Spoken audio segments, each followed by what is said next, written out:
Leonard Arthur Lyall, 1867-1934, worked for the Chinese customs authorities as his address is given as Customs House, Shanghai. He was the author of many books about China, including the Sayings of Confucius. Information from the Chinese Maritime Customs Project website says that Leonard Arthur Lyall was born on the 28th of July 1867 in London and joined the Customs Service as 4H Assistant B on the 18th of October 1886. After 6 months' study of Chinese at Peking, he served in various capacities at Wuhu, Swatow, Takao, Shanghai 3 times, Hangzhou, Nanking, Shaxi, Dairen and Simao before returning to Peking in November 1911 as Assistant Chinese Secretary. He was promoted Deputy Commissioner on the 1st of April 1912 and Commissioner Chinese Secretary on the 1st of November 1913. Lyall served as Commissioner at Shanghai on 2 occasions, from April 1919 to October 1920 and from September 1922 to October 1925. He was 3 times appointed Vice President of the Chinese Commission for Tariff Revision, in November 1917 for the commission which sat all through 1918, in February 1922 for the commission which sat from March to September that year, and in September 1926 for the abortive commission for the compilation of values. He retired from the service on the 31st of May 1927 and accepted a post as assessor on the Opium Advisory Committee of the League of Nations, a post which he filled with so much distinction that he was subsequently appointed chairman of the committee. Lyall has translated the Analects of Confucius under the title The Sayings of Confucius, 2nd edition, London 1925, also the works of Mencius, London 1932, and is the author of the volume China in the Modern World series, London 1934. Lyall holds civil rank of the 4th class, the Order of the Chia Ho 3rd class Pao Kuang, and 2nd class Pao Kuang. Producer's note: Lyall's translations were less flowery and more down-to-earth as compared to other translations. It is an interesting read, especially his introduction to Confucius. It is with great pleasure that the producer presents an audio version of the book. Lyall's many footnotes will also be presented after each relevant section. Enjoy.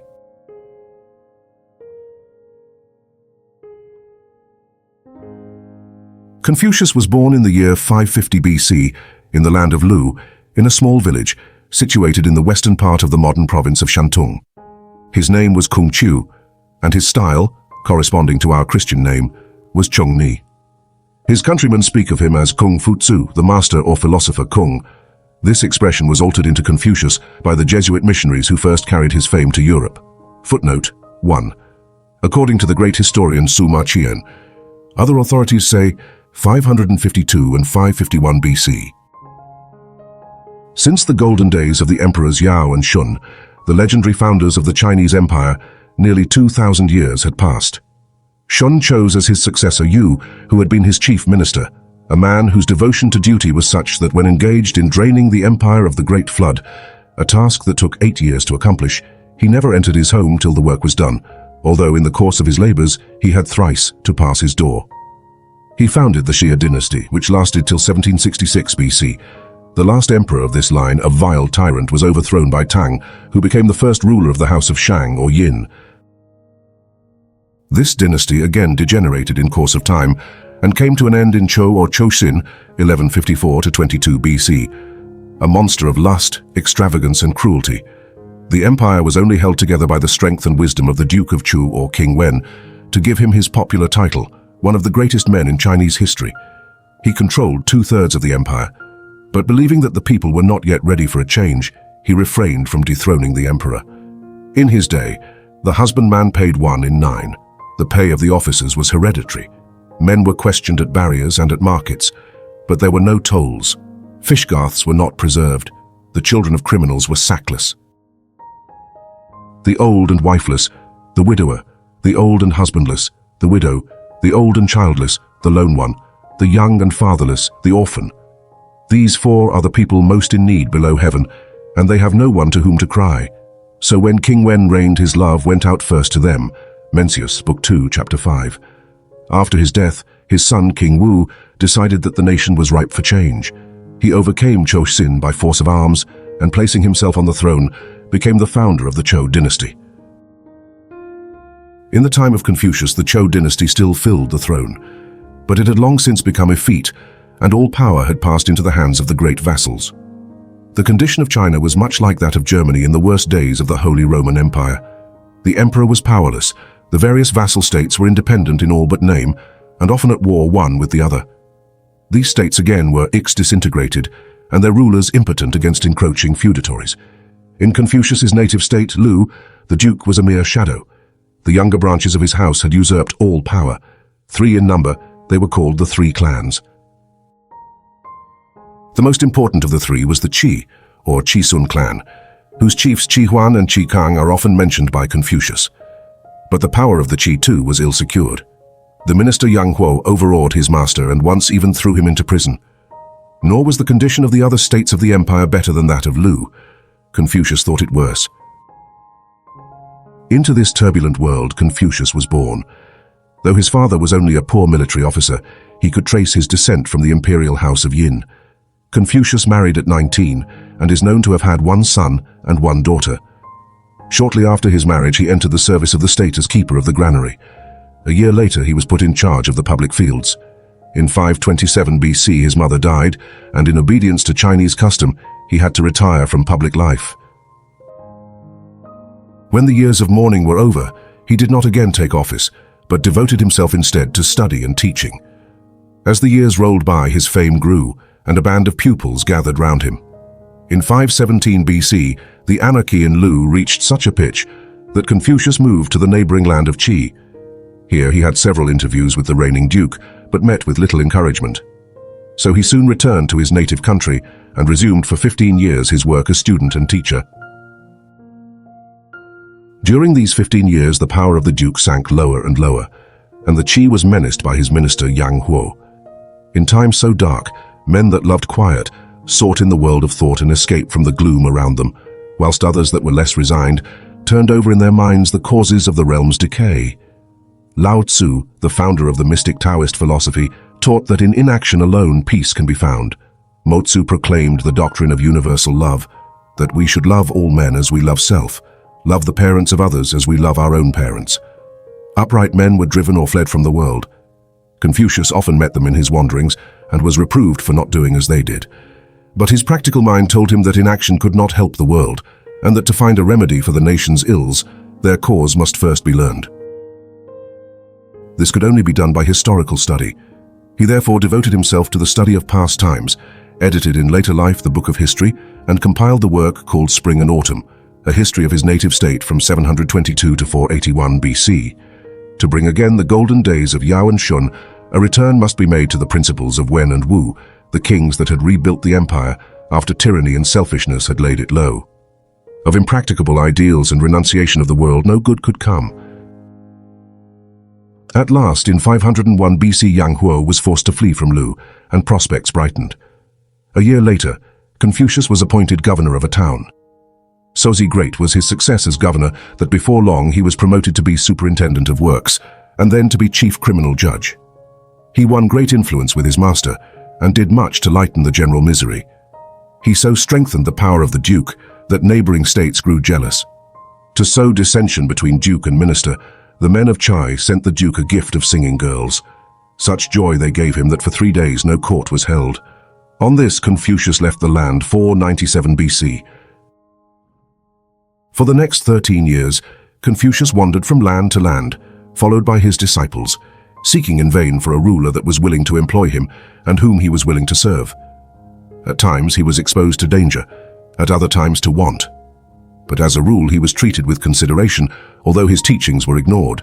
Yet 13 years of homeless wandering, of hopes deferred and frustrated, must have been hard to bear.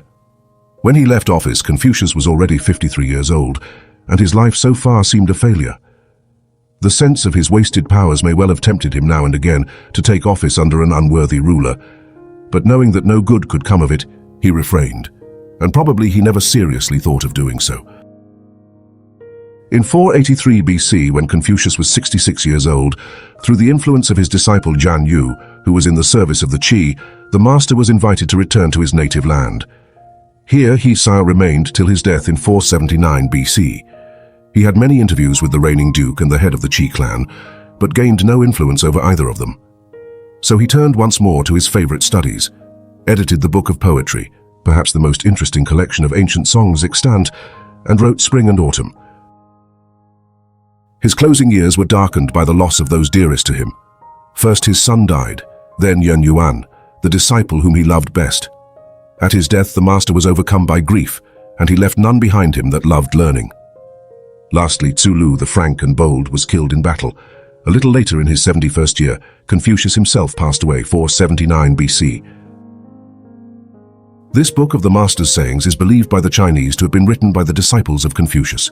But there is nothing to prove this, and some passages in the book point the other way. Book 8 speaks of the death of Cheng Tzu, who did not die till 437 BC, 42 years after the master.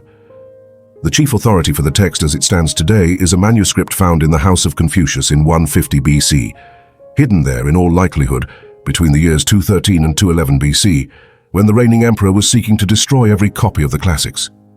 We find no earlier reference to the book under its present name. But Mencius, 372-289 BC, quotes 7 passages from it in language all but identical with the present text as the words of Confucius. No man ever talked the language of these sayings. Such pith and smoothness is only reached by a long process of rounding and polishing. We shall probably come no nearer to the truth than Leger's conclusion that the book was put together by the pupils of the disciples of Confucius, from the words and notebooks of their masters, about the year 400 BC. Leonard Arthur Lyall, Amalfi, January 1909.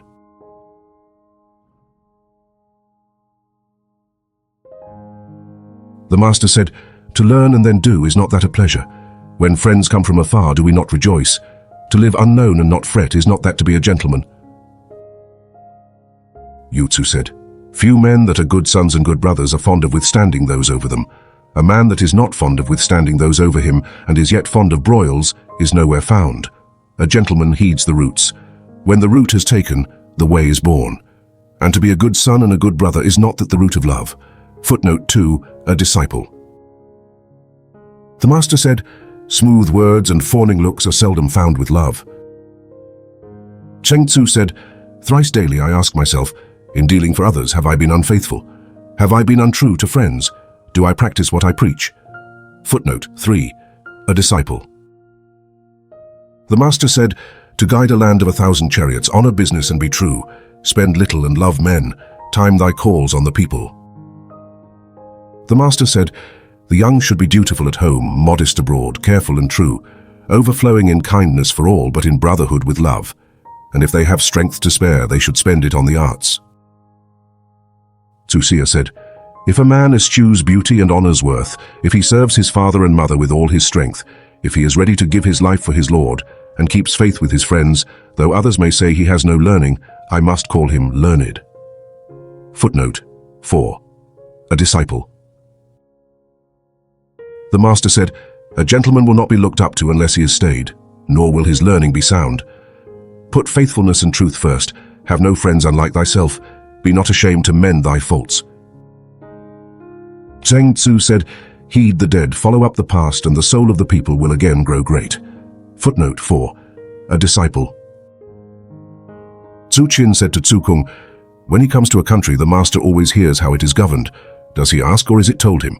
Tzu Kung said, "The master gets it by his warmth and honesty, by politeness, modesty, and yielding. The way the master asks is unlike other men's asking. Footnote 5 and 6, a disciple. The master said, "Whilst thy father lives, look for his purpose. When he is gone, look how he walked. To change nothing in thy father's ways for 3 years may be called pious."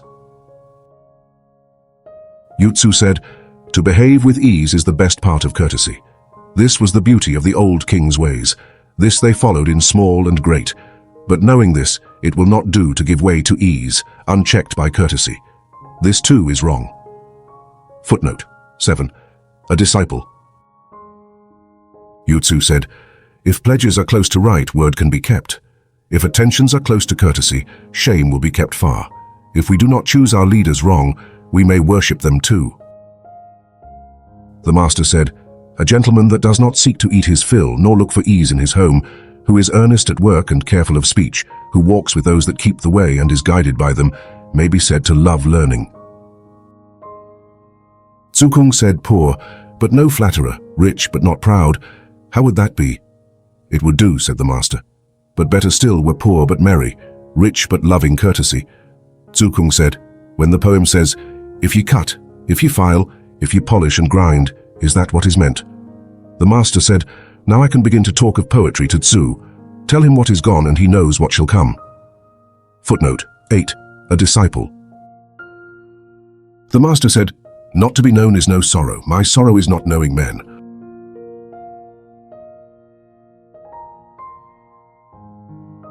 The master said, he that rules by mind is like the North Star, steady in his seat, whilst the stars all bend to him.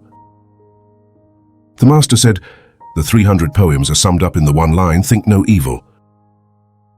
The master said, guide the people by law, align them by punishment. They may shun crime, but they will want shame.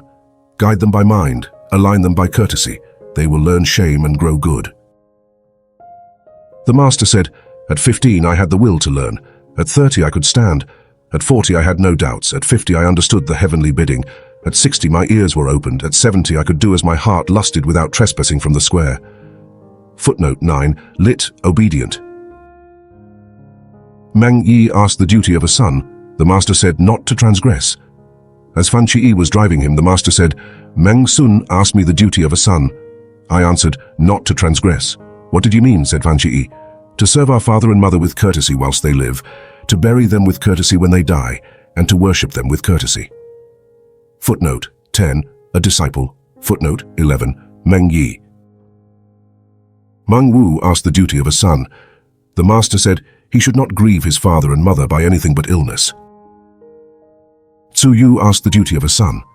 The master said he that can feed his parents is now called a good son, but both dogs and horses are fed, and unless we honor our parents, what is the difference? Footnote 12. A disciple. Chu Xia 13 asked the duty of a son.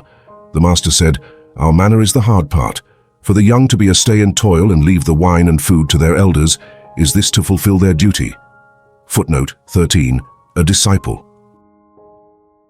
The master said, if I talk all day to Hui like a dullard, he never differs from me. But when he is gone, if I watch him when alone, he can carry out what I taught.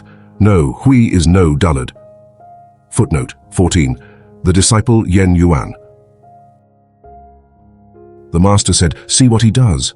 Watch what moves him. Search what pleases him. Can the man lie hidden? Can the man lie hidden? The master said, to keep old knowledge warm and get new makes the teacher. The master said, a gentleman is not a vessel. Zukung asked, what is a gentleman? The master said he puts words into deeds first and follows these up with words. Footnote 15. A disciple. The master said, a gentleman is broad and fair, the small man takes sides and is narrow. The master said, learning without thought is naught, thought without learning is dangerous. The master said, to fight strange doctrines does harm. The master said, you shall I teach thee what is wisdom? To know what we know and know what we do not know is wisdom. Footnote 16. The disciple Tzu Lu. Tzu Chang learned with an eye to pay. The master said, hear much, leave all that is doubtful alone, speak warily of everything else, and few will be offended. See much, leave all that is dangerous alone, deal warily with everything else, and thou wilt have little to rue. If thy words seldom give offence, and thy deeds leave little to rue, pay will follow. Footnote 17. A disciple. Duke Ai asked, what should I do to win the people? Confucius answered, lift up the straight, put away the crooked, and the people will be won. Lift up the crooked, put away the straight, and the people will not be won. Footnote 18. Of Lu. Chi Kang asked how to make the people lowly, faithful, and painstaking. The master said, meet them with dignity, they will be lowly. Be a good son and merciful, they will be faithful. Lift up the good and teach the unskilled, and they will take pains. Footnote 19. The head of the Qi clan. One said to Confucius, why do you not govern, sir? The master said, what does the book say of a good son? To be a good son and a friend to thy brothers is to show how to govern. This too is to govern. Must one be in office to govern? Footnote 20. The Book of History. The master said, A man without truth, I know not what good he is. A cart without a crosspole, a carriage without a yoke, how can they be moved? Tzu Chang, 21, asked whether we can know what is to be 10 generations hence. The master said, the yin, 22, took over the manners of the Xia. The harm and the good that they did them can be known. The Chou took over the manners of the yin. The harm and the good that they did them can be known. And we may know what shall be, even 100 generations hence, whoever follows Chou. Footnote 21. A disciple. Footnote 22. Up to the time of Confucius, China had been ruled by 3 lines of kings.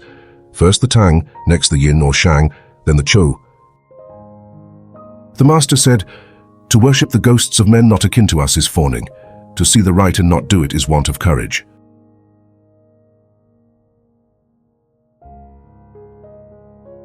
Of the Qi having 8 rows of dancers in his courtyard, Confucius said, if this is to be born, what is not to be born? Footnote 23. An imperial prerogative. When the sacrifice was ended, the 3 clans had the Yong hymns sung. The master said, princes and dukes assist. Solemn is the Son of Heaven. What meaning has this in the courtyard of the 3 clans? The master said, a man without love, what is courtesy to him? A man without love, what is music to him? Lin Fang asked what good form is at root. The master said, a big question. At high tides, thrift is better than waste. At burials, grief is worth more than nicety. The master said, every wild tribe has its lord, whereas the lands of Xia have none. Footnote 24, China. The Qi sacrificed to Mount Tai. The master said to Jian Yu, canst thou not stop this? He answered, I cannot. Alas, said the master, dost thou think Mount Tai less wise than Lin Fang? Footnote 25. A prerogative of the Duke of Lu. Footnote 26. A disciple in the service of the Qi. The master said, a gentleman never strives with others, or must he perhaps in shooting? But then, as he bows and makes way in going up or steps down to drink, his strife is that of a gentleman. Footnote 27.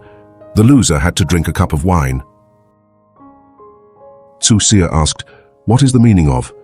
Her cunning smiles, her dimples light, her lovely eyes so clear and bright, all unadorned, the background white.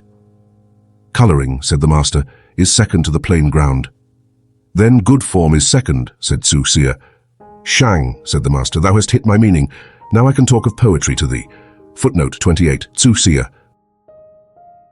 The master said, I can speak of the manners of Xia, but as proof of them Qi 29 is not enough. I can speak of the manners of Yin, but as proof of them Sung is not enough. This is due to their dearth of books and great men. If there were enough of these, I could use them as proofs. Footnote 29. Qi was the homeland of the house of Xia, Sung that of the house of Yin. The master said, after the drink offering at the great sacrifice, I have no wish to see more. One asked the meaning of the great sacrifice. The master said, I do not know. He that knew the meaning would overlook all below heaven as I do this, and he pointed to his palm. He worshipped as if those whom he worshipped were before him. He worshipped the spirits as if they were before him. The master said, for me to take no part in the sacrifice is the same as not sacrificing. Wang Sunqia said, what is the meaning of, it is better to court the hearth god than the god of the home? Not so, said the master, a sin against heaven leaves no room for prayer. Footnote 30. Wang Sunqia was minister of Wei and had more influence than his master. The hearth god ranks below the god of the home, the Roman lares. But since he sees all that goes on in the house and ascends to heaven at the end of the year to report what has happened, it is well to be on good terms with him. The master said, Chou looks back on 2 lines of kings. How rich it is in art.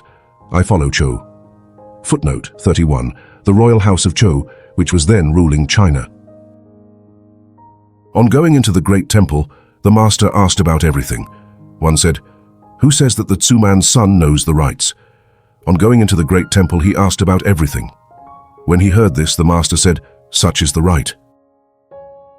The master said, in shooting the arrow need not go right through the target, for men are not the same in strength. This was the old rule. Tzu Kung wished to do away with the sheep offering at the new moon. The master said, thou lovest the sheep, Tzu, I love the right. The master said, serve the king with all courtesy, men call it fawning. Duke Ting asked how a lord should treat his lieges and how lieges should serve their lord. Confucius answered, the lord should treat his lieges with courtesy. Lieges should serve their lord faithfully. The master said, the poem, The Osprey is glad but not wanton, it is sad but not morbid. Duke Ai asked Tsai Wo about the earth altars. Tsai Wo answered, the emperors of the house of Xia grew firs round them, the men of Yin grew cypress, the men of Chu grew chestnut, which was to say, let the people tremble.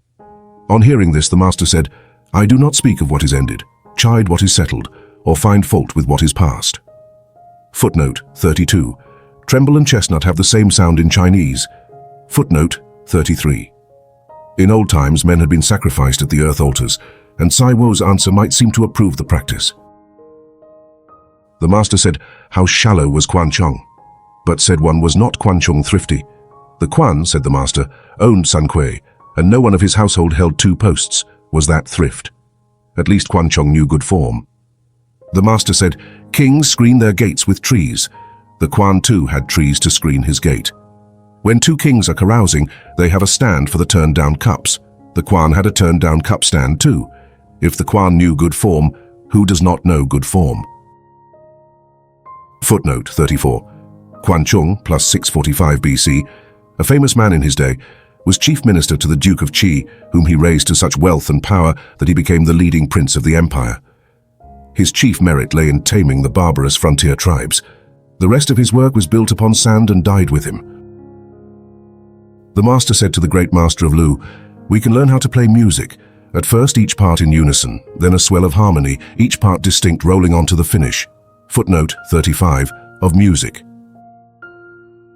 The warden of Yi asked to see Confucius, saying, no gentleman has ever come here whom I have failed to see. The followers took him in. On leaving he said, my 2-3 boys, why lament your fall? The way has long been lost below heaven. Now heaven shall make the master into a warning bell. The master said of the music of Shao, it is thoroughly beautiful and thoroughly good too. Of the music of Wu, he said, it is thoroughly beautiful but not thoroughly good. The master said, rank without beauty, ceremony without reverence, mourning without grief, why should I cast them a glance?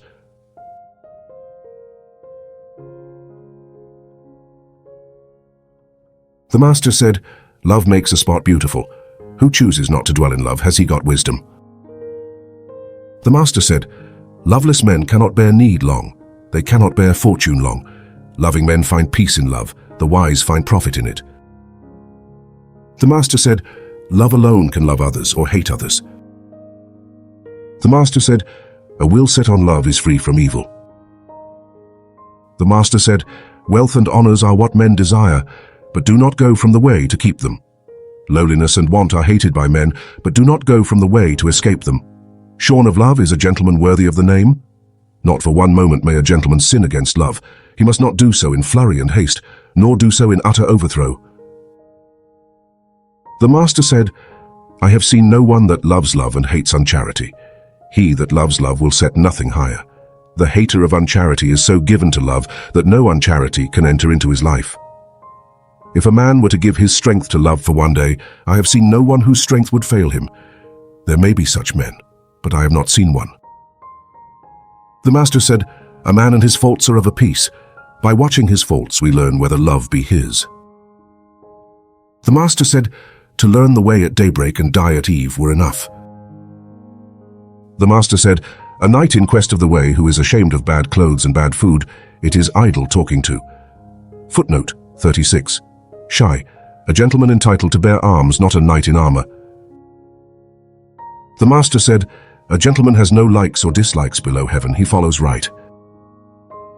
The master said, the gentleman cherishes mind, the small man cherishes dirt.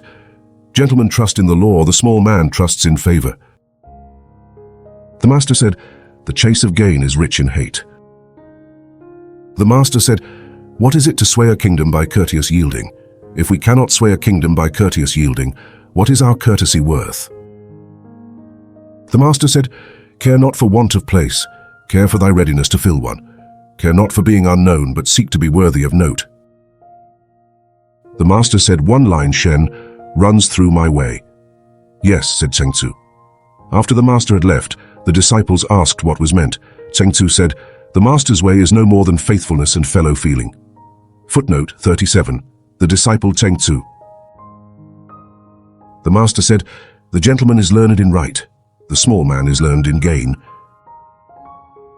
The master said, "At sight of worth, think to grow like it.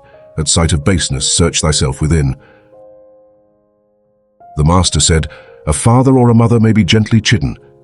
If thou seest they have no will to follow thee, be the more lowly, but do not give way, nor murmur at the trouble they give thee."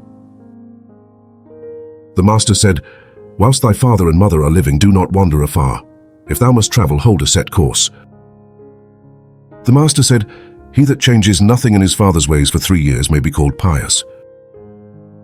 The master said, "A father and mother's years must be borne in mind, with gladness on the one hand and fear on the other." The master said, "The men of old were loth to speak, for not to live up to their words would have shamed them." The master said, "We shall seldom get lost if we hold to main lines." The master said, "A gentleman wishes to be slow to speak and quick to do." The master said, "A great soul is never friendless, he has always neighbors." Tzu Yu said, "Nagging at kings brings disgrace, nagging at friends estrangement."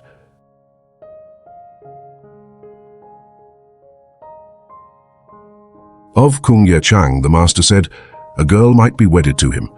Though he has been in fetters, that was not his crime. He gave him his daughter to wed." Of Nanjung, the master said, "When the land keeps the way, he will not be neglected. And if the land loses the way, he will escape punishment and death. He gave him his brother's daughter to wed." Of Tzu Chien, the master said, "What a gentleman he is! But if there were no gentleman in Lu, where could he have picked it up?" Footnote 38. A disciple born in Lu. Tzu Kung asked, "And what of me? Thou art a vessel," said the master. "What kind of vessel?" "A rich temple vessel." One said, "Jung has love, but he is not glib."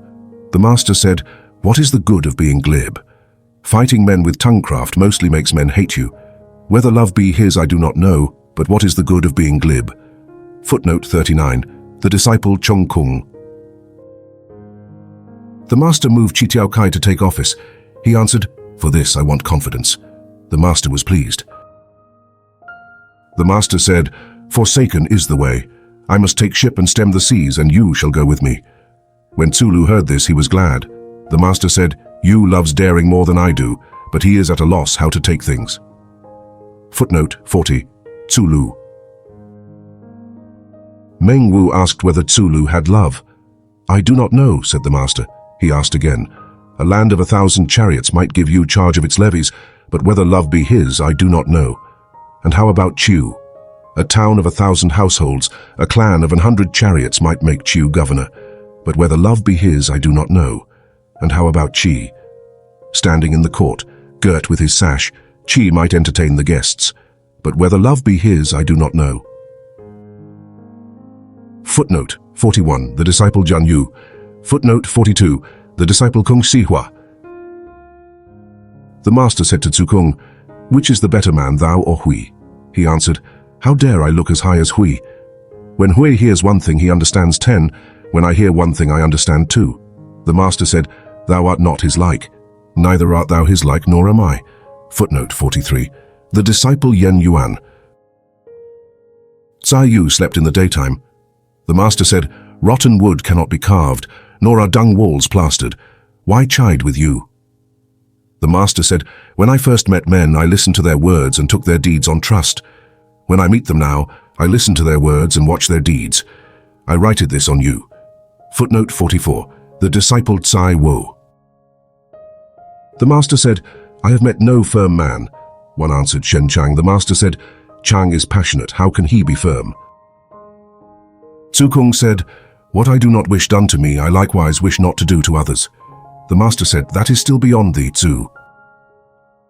Tzu Kung said, "To hear the master on his art and precepts is granted us, but to hear him on man's nature and the way of heaven is not." Until Tsulu could do what he had heard, his only fear was to hear more. Tzu Kung asked, "Why was Kung Wen called cultured?" The master said, "He was quick and loved learning.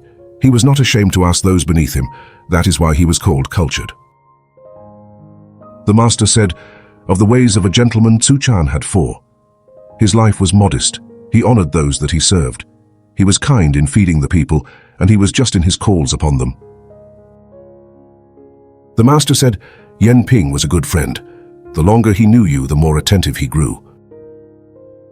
The master said, Zhang Wen lodged his tortoise with hills on the pillars and reeds on the uprights. Was this his wisdom?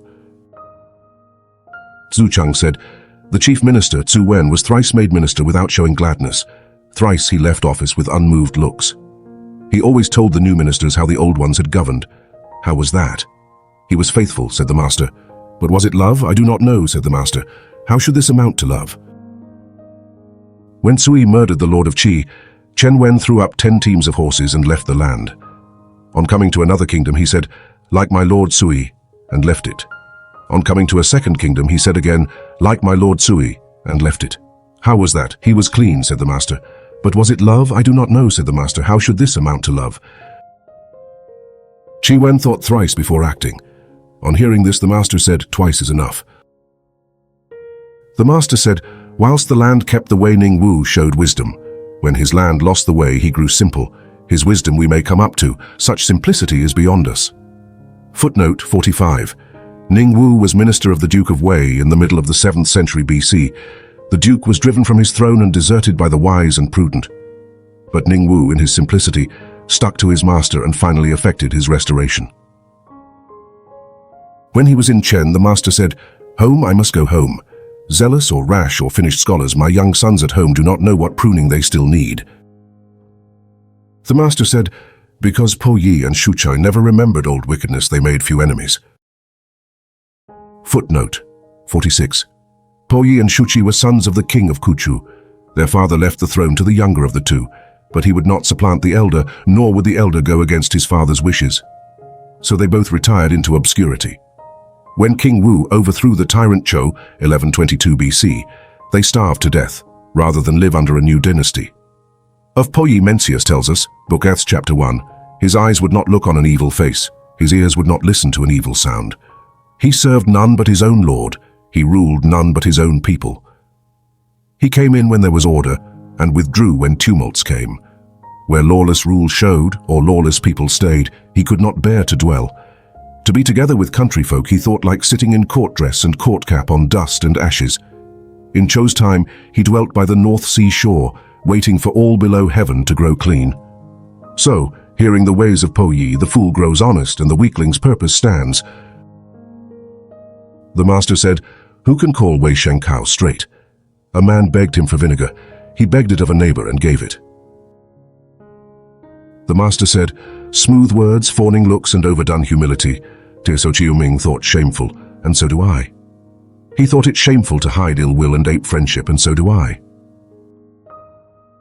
As Yen Yuan and Qilu were sitting with him, the master said, why not each of you tell me thy wishes? Tsulu said, I should like carriages and horses, and clothes of light fur to share with my friends, and if they spoiled them, not to get angry. Yen Yuan said, I should like to make no boast of talent or show or merit. Tsulu said, we should like to hear your wishes, sir. The master said, to give the old folk peace, to be true to friends, and to have a heart for the young. Footnote 47. Tsulu. The master said, it is finished. I have met no one that can see his own faults and arraign himself within. The master said, in a hamlet of 10 houses there must be men that are as faithful and true men as I, but they do not love learning as I do.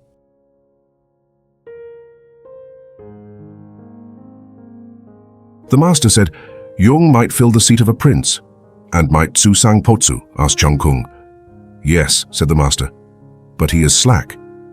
To be stern to himself, said Chung Kung, and slack in his claims on the people might do, but to be slack himself and slack with others must surely be too slack. The master said, what Jung says is true. Footnote 48. The disciple Chung Kung. Duke Ai asked which disciples loved learning. Confucius answered, Yen Hui loved learning. He did not carry over anger. He made no mistake twice. Alas, his mission was short. He died. Now that he is gone, I hear of no one that loves learning. Footnote 49. The disciple Yen Yuan. When Tzu Hua was sent to Qi, the disciple Zhan asked for grain for his mother. The master said, give her 6 pecks. He asked for more. The master said, "Give her 16. Jan gave her 800.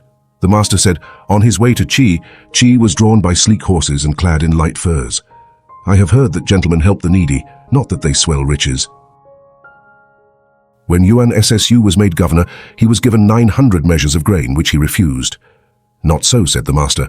Why not take it and give it to thy neighbors and countryfolk? Footnote 50. The disciple Kung Shi Hua or Kung Shi Chi. Footnote 51. Kung Hei Chi. The master said of Chung Kung, if the calf of a brindled cow be red and horned, though men be shy to offer him, will the hills and streams reject him? The master said, for 3 months together Hui's heart never sinned against love. The others may hold out for a day or a month, but no more. Footnote 52. Yen Yuan.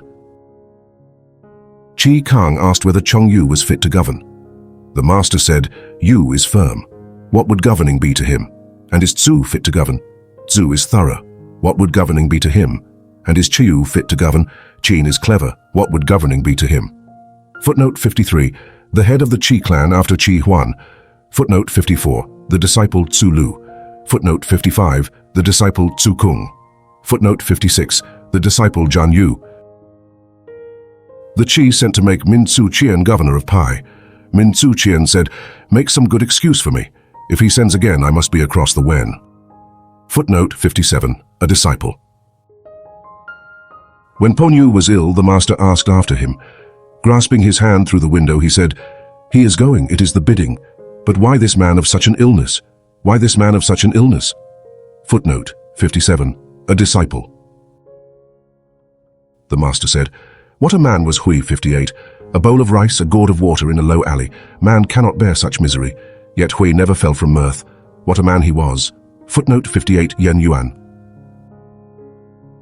Zhan Chiu, 59, said, it is not that I take no pleasure in the master's way. I want strength. The master said, he that wants strength faints midway, but thou drawest a line. Footnote 59. Zhan Yu. The master said to Tzu Xia, study to be a gentleman, not as the small man studies. When Tzu Yu was governor of Wucheng, the master said, hast thou gotten any men? He answered, I have Tan Tai Mia Ming. He will not take a shortcut when walking, and he has never come to my house except on business. The master said, Meng Chi Fan never brags. He was covering the rear in a route, but on coming to the gate he whipped his horse and cried, not courage kept me behind, my horse won't go. The master said, unless we are glib as the reader Tu and fair as Chow of Sung, escape is hard in the times that be. The master said, who can go out except by the door? Why is it no one keeps to the way?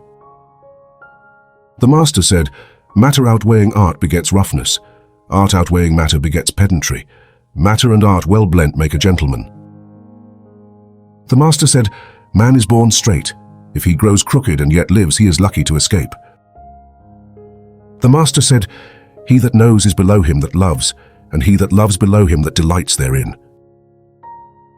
The master said, to men above the common we can talk of higher things. To men below the common we must not talk of higher things. Fan Chi asked, what is wisdom? The master said, to foster right among the people, to honor ghosts and spirits and yet keep aloof from them may be called wisdom. He asked, what is love? The master said, to rank the effort above the prize may be called love. Footnote 60. A disciple. The master said, wisdom delights in water, love delights in hills. Wisdom is stirring, love is quiet. Wisdom is merry, love grows old. The master said, by one revolution Chi might grow to be Lu. By one revolution Lu might reach the way. The master said, a drinking horn, that is no horn. What a drinking horn. Tsai Wo, 61, said, if a man of love were told that a man is in a well, would he go in after him? Footnote 61. A disciple. The master said, by breadth of reading and the ties of courtesy, a gentleman is kept too from false paths. The master saw Nanzu. Tzu Lu was displeased. The master took an oath, saying, if I have done wrong, may heaven forsake me, may heaven forsake me. Footnote 62. The dissolute wife of Duke Ling of Wei. The master said, the highest minds cleave to the center, the common. They have long been rare among the people. Tzu Kung said, to treat the people with bounty and help the many, how were that? Could it be called love? The master said, "What has this to do with love? Must it not be holiness?" Yao and Shun still yearned for this. Seeking a foothold for self, love finds a foothold for others. Seeking light for itself, it enlightens others too. To learn from the near at hand may be called the clue to love. Footnote 63, Two Emperors of the Golden Age.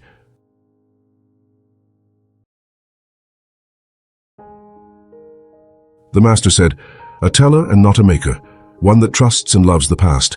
I might liken myself to our old Peng." Footnote 64. We should be glad to know more of old Peng, but nothing is known of him. The master said, "To think things over in silence, to learn and be always hungry, to teach and never weary. Is any of these mine?" The master said, "Not making the most of my mind, want of thoroughness in learning, failure to do the right when told it, lack of strength to overcome faults. These are my sorrows." In his free moments, the master was easy and cheerful. The master said, "How deep is my decay? It is long since I saw the Duke of Zhou in a dream." Footnote 65, died 1105 BC. He was the younger brother of King Wu, the founder of the Zhou dynasty, as great in peace as the king in war. He was so bent on carrying out the old principles of government that if anything did not tally with them, he looked up and thought till day passed into night. And if by luck he found the answer, he sat and waited for the dawn. Mencius, Book the 8th, Chapter 20. The master said, "Keep thy will on the way, lean on mind, rest in love, move in art." The master said, "From the man that paid in dried meat upwards, I have withheld teaching from no one." The master said, "Only to those fumbling do I open, only for those stammering do I find the word. If I lift one corner and the other three are left unturned, I say no more." When eating beside a mourner, the master never ate his fill. On days when he had been wailing, he did not sing. The master said to Yen Yuan, "To go forward when in office and lie quiet when not. Only I and thou can do that." Tzu Lu said, "If ye had to lead 3 armies, sir, whom would ye have with you?" "No man," said the master, "that would face a tiger bare-fisted, or plunge into a river and die without a qualm. But one indeed who, fearing what may come, lays his plans well and carries them through." The master said, "If shouldering a whip were a sure road to riches, I should turn carter. But since there is no sure road, I tread the path I love." The master gave heed to abstinence, war, and sickness. When he was in Qi for 3 months after hearing the Shao played, the master knew not the taste of flesh. "I did not suppose," he said, "that music could reach such heights." Jian Yu said, "Is the master for the Lord of Wei?" "I shall ask him," said Zukong. He went in and said, "What kind of men were Po Yi and Shu Chai?" "Worthy men of yore," said the master. "Did they rue the past? They sought love and found it. What had they to rue?" Zukong went out and said, "The master is not for him." Footnote 66. The grandson of Duke Ling, the husband of Nansu. His father had been driven from the country for plotting to kill Nansu. When Duke Ling died, he was succeeded by his grandson, who opposed by force his father's attempts to seize the throne. Footnote 67. See Book 5, Section 22. The master said, "Eating coarse rice and drinking water with bent arm for pillow, we may be merry, but ill-gotten wealth and honors are to me a wandering cloud." The master said, "Given a few more years, making 50 for learning the Yi, I might be freed from gross faults." Footnote 68. An abstruse ancient classic usually called the Book of Changes. The master liked to talk of poetry, history, and the upkeep of courtesy. Of all these he liked to talk.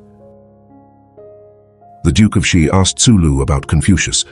Tzu Lu did not answer. The master said, "Why didst thou not say, 'He is a man that forgets to eat in his eagerness, whose sorrows are forgotten in gladness, who knows not that age draws near'?" The master said, "I was not born to wisdom. I loved the past and sought it earnestly there." The master never talked of goblins, strength, disorder, or spirits. The master said, "Walking 3 together, I am sure of teachers. I pick out the good and follow it. I see the bad and shun it." The master said, "Heaven begat the mind in me. What can Huan Tui do to me?" Footnote 69.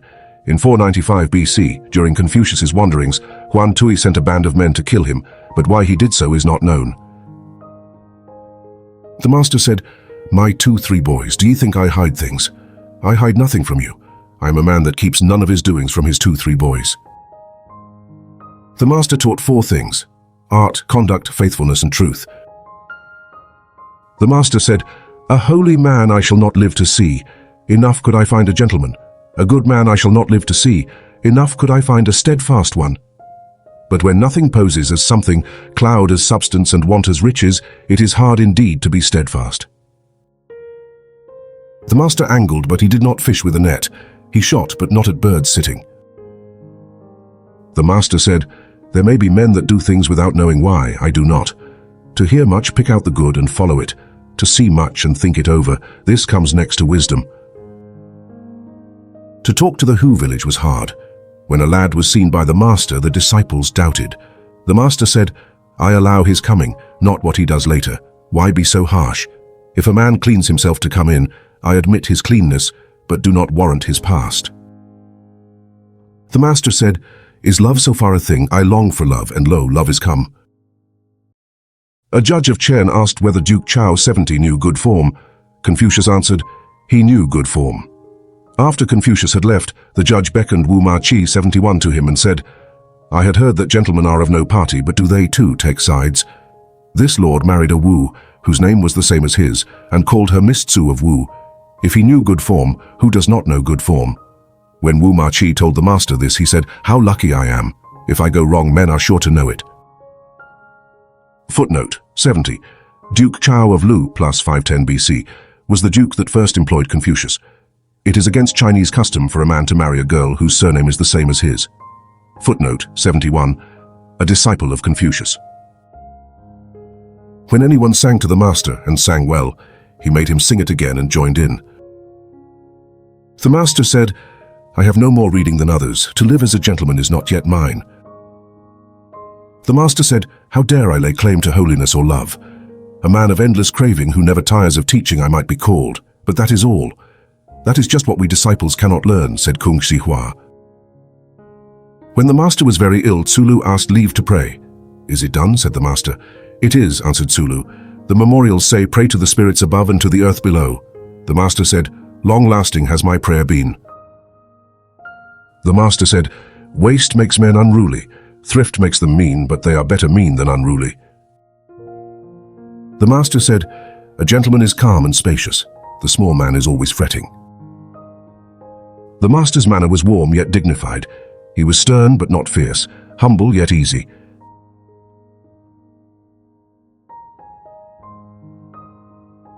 The master said, "Taipo may be said to have carried nobility furthest. Thrice he refused all below heaven. Men were at a loss how to praise him." Footnote 72. Taipo was the eldest son of the king of Chou.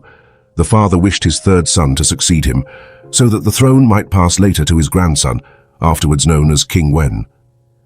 To enable this plan to be carried out, Taipo and his second brother went into exile. The master said, "Without good form, attentions grow into fussiness. Heed becomes fearfulness. Daring becomes unruliness. Frankness becomes rudeness. When gentlemen are true to kinsfolk, love will thrive among the people. If they do not forsake old friends, the people will not steal." When Zheng Tzu lay sick, he called his disciples and said, "Uncover my feet, uncover my arms." The poem says, "As if a deep gulf were yawning below, as crossing thin ice, take heed how ye go. My little children, I have known how to keep myself unhurt until now and hereafter." Footnote 73. The Chinese say, "The body is born whole by the mother. It should be returned whole by the son." When Zheng Tzu was sick, Meng Qing came to ask after him. Zheng Tzu said, "When a bird is dying, his notes are sad. When man is dying, his words are good. 3 branches of the way are dear to a gentleman: to banish from his bearing violence and disdain, to sort his face to the truth, and to banish from his speech what is low or unseemly. The ritual of chalice and platter has servitors to see to it." Footnote 74. Chief of the Meng clan, minister of Lu, footnote 75, for sacrifice. Zheng Tzu said, "When we can, to ask those that cannot. When we are more, to ask those that are less. Having to seem wanting, real to seem shadow. When gainsaid, never answering back. I had a friend once that could do thus." Footnote 76, probably Yen Yuan. Zheng Tzu said, A man to whom an orphan a few feet high or the fate of 100 towns may be entrusted, and whom no crisis can corrupt, is he not a gentleman? A gentleman indeed. Cheng Tzu said, "The knight had need be strong and bold, for his burden is heavy, the way is far. His burden is love, is it not a heavy one? No halt before death, is that not far?" The master said, "Poetry rouses us.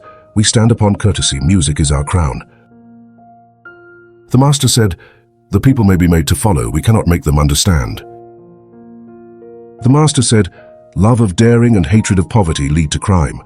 A man without love, if he is sorely harassed, turns to crime."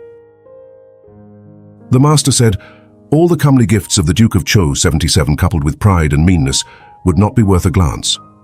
Footnote 77. See Book 7, Section 5. The master said, "A man to whom 3 years of learning have borne no fruit would be hard to find." The master said, "A man of simple faith who loves learning, who guards and betters his way unto death, will not enter a tottering kingdom, nor stay in a lawless land. When all below heaven follows the way, he is seen. When it loses the way, he is unseen. While his land keeps the way, he is ashamed to be poor and lowly. But when his land has lost the way, wealth and honors shame him." The master said, "When out of place, discuss not policy." The master said, "In the first days of the music master Qi, how the hubbub of the Quan Chu rose sea beyond sea, how it filled the ear." Footnote 78. The last part of the music, when all the instruments were played together. The master said, "Learn as though the time were short, like one that fears to lose." The master said, "Learn as though the time were short, like one that fears to lose." The master said, "How wonderful were Shun and Yu! To have all below heaven was nothing to them." Footnote 79. See Introduction. The master said, "How great a lord was Yao, wonderful! Heaven alone is great, Yao alone was patterned on it, vast, boundless. Men's words failed them, the wonder of the work done by him, the flame of his art and precepts." Footnote 79. See Introduction. Shun had 5 ministers, and there was order below heaven. King Wu said, "I have 10 uncommon ministers." Confucius said, "The dearth of talent is not that the truth." When Yu followed Tang, the times were rich in talent, yet there were but 9 men in all, and 1 woman. In greatness of soul, we may say that Zhou was highest. He had 2/3 of all below heaven, and bent it to the service of yin. Footnote 80, see Introduction. Footnote 81, Shun. Footnote 82, Yao. Footnote 83, King Wen, Duke of Zhou. The master said, "I see no flaw in you." He ate and drank little, yet he was lavish in piety to the ghosts and spirits. His clothes were bad, but in his cap and gown he was fair indeed. His palace buildings were poor, yet he gave his whole strength to dikes and ditches. No kind of flaw can I see in you.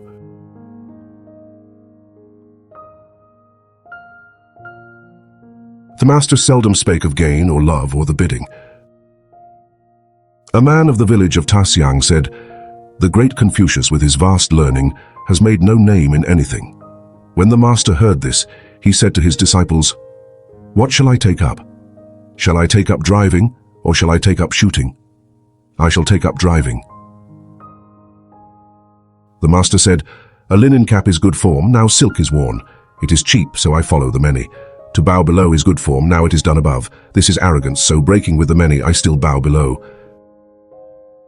From 4 things the master was quite free: by-ends and must and shall and I. When he was afraid in Kuang, the master said, "Since the death of King Wen is not the seat of culture here, if heaven had meant to destroy our culture, a later mortal would have had no part in it. Until heaven condemns our culture, what can the men of Kuang do to me?" Footnote 84. During the master's wanderings, Kuang is said to have been a small state near Lu, which had been oppressed by Yang Huo. Confucius resembled him, and the men of Kuang set upon him, mistaking him for their enemy. The commentators say that the master was not afraid, only roused to a sense of danger. I cannot find that the text says so. A high minister said to Tzu Kung, "The master must be a holy man, he can do so many things." Tzu Kung said, "Heaven has indeed given him so much that he is almost holy, and he can do many things too." When the master heard this, he said, "Does the minister know me? Because I was poor when young, I can do many paltry things. But does doing many things make a gentleman? No, not doing many does." Lao said, The master would say, "As I had no post, I learned the crafts." The master said, "Have I in truth wisdom? I have no wisdom, but when a common fellow emptily asks me anything, I tap it on this side and that and sift it to the bottom." The master said, "The phoenix comes not, the river gives forth no sign, all is over with me." When the master saw folk clad in mourning, or in cap and gown, or a blind man, he always rose, even for the young. Or if he was passing them, he quickened his step. Yun Yuan heaved a sigh and said, "As I look up, it grows higher, deeper as I dig. I catch sight of it ahead, and on a sudden it is behind me. The master leads men on deftly, bit by bit. He widens me with culture, he binds me with courtesy. If I wished to stop, I could not until my strength were spent. What seems the mark stands near, but though I long to reach it, I find no way." When the master was very ill, Tsulu made the disciples act as ministers. During a better spell, the master said, "You has long been feigning. This show of ministers, when I have no ministers, whom will it take in? Will heaven be taken in? And is it not better to die in the arms of my 2-3 boys than to die in the arms of ministers? And if I miss a big burial, shall I die by the roadside?" Tsukung said, "If I had here a fair piece of jade, should I hide it away in a case or seek a good price and sell it?" Sell it, said the master. "I tarry for my price." The master wished to dwell among the 9 tribes. One said, "They are low, how could ye?" The master said, "Wherever a gentleman lives, will there be anything low?" Footnote 85, in the east of Shantung. The master said, "After I came back from Wei to Lu, the music was set straight and each song found its place." The master said, "To serve dukes and ministers abroad and father and brothers at home. In matters of mourning not to dare to be slack, and to be no thrall to wine. To which of these have I won?" As he stood by a stream, the master said, "Hasting away like this day and night without stop." The master said, "I have seen no one that loves mind as he loves looks." The master said, "In making a mound, if I stop when one more basket would finish it, I stop. When flattening ground, if, after overturning one basket, I go on, I go ahead." The master said, "Never listless when spoken to, such was Hui." Footnote 86, Yun Yuan. Speaking of Yun Yuan, the master said, "The pity of it. I saw him go on, but I never saw him stop." The master said, "Some sprouts do not blossom, some blossoms bear no fruit." The master said, "Ore is due to youth. May not tomorrow be bright as today. To men of 40 or 50 who are still unknown, no ore is due." The master said, "Who would not give ear to a downright word? But to mend is better. Who would not be pleased by a guiding word? But to think it out is better.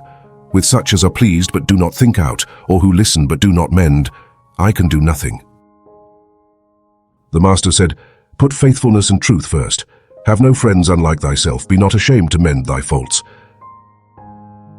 The master said, 3 armies may be robbed of their leader. No wretch can be robbed of his will." The master said, "You is the man to stand, clad in a worn-out quilted gown, unashamed amid robes of fox and badger.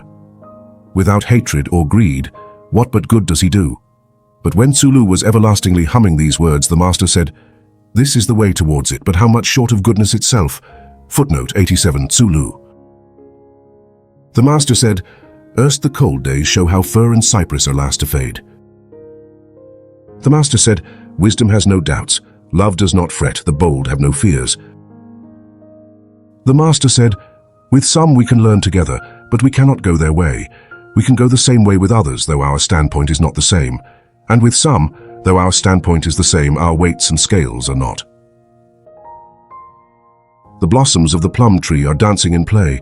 My thoughts are with thee in thy home far away." The master said, "Her thoughts were not with him, or how could he be far away?"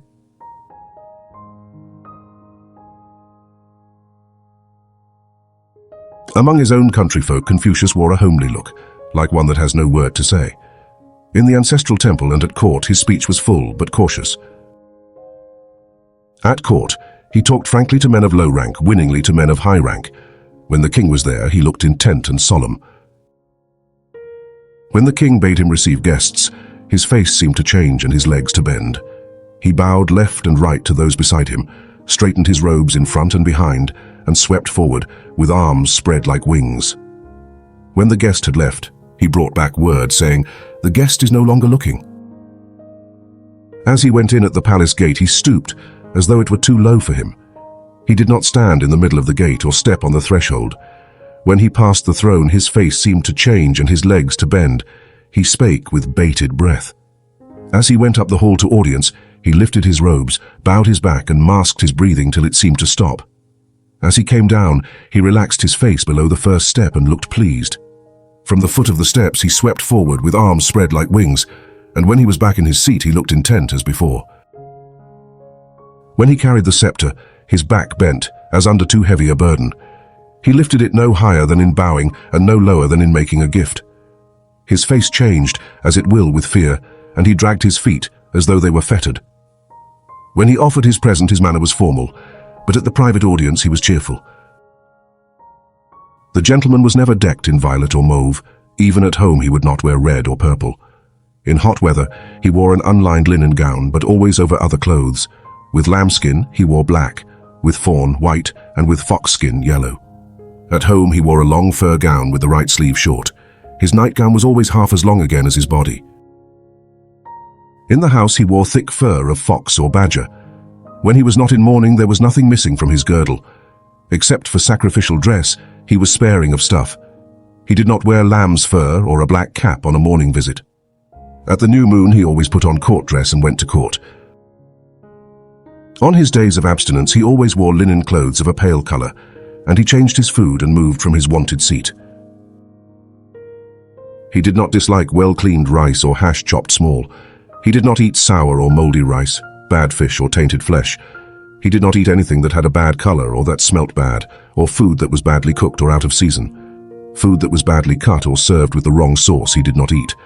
However much flesh there might be, it could not conquer his taste for rice. To wine alone he set no limit, but he did not drink enough to muddle him. He did not drink bought wine or eat ready dried market meat. He never went without ginger at a meal. He did not eat much. After a sacrifice at the palace, he did not keep the flesh overnight. He never kept sacrificial flesh more than 3 days. If it had been kept longer, it was not eaten. He did not talk at meals, nor speak when he was in bed. Even at a meal of coarse rice or herb broth or gourds, he made his offering with all reverence. If his mat was not straight, he would not sit down. When the villagers were drinking wine, as those that walked with a staff left, he left too. At the village exorcisms, he put on court dress and stood on the east steps. When sending a man with inquiries to another land, he bowed twice to him and saw him out. When Kung gave him some drugs, he bowed, accepted them, and said, "I have never taken them. I dare not taste them." On coming back from court after his stables had been burnt, the master said, "Is anyone hurt?" He did not ask about the horses. When the king sent him cooked meat, he put his mat straight and tasted it first. When he sent him raw flesh, he had it cooked and offered it to the spirits. When he sent him a live beast, he kept it alive. When he ate in attendance on the king made the offering. He tasted things first. When he was sick and the king came to see him, he lay with his head to the east, with his court dress over him and his girdle across it. When he was called by the king's bidding, he walked without waiting for his carriage. On going into the great temple, he asked about everything. When a friend died who had no home to go to, he said, "It is for me to bury him." When friends sent him anything, even a carriage and horses, he never bowed, unless the gift was sacrificial flesh. He did not sleep like a corpse. At home he unbent. Even if he knew him well, his face changed when he saw a mourner. Even when he was in undress, if he saw anyone in full dress or a blind man, he looked grave. To men in deep mourning and to the census-bearers he bowed over the crossbar. Before choice meats he rose with changed look. At sharp thunder or a fierce wind, his look changed.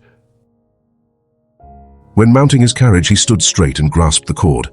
When he was in it, he did not look round or speak fast or point. Seeing a man's face, she rose, flew round and settled. The master said, "Hen pheasant on the ridge, it is the season, it is the season." Zulu went towards her. She sniffed thrice and rose. Footnote 88. This passage cannot belong here. It is corrupt and unintelligible.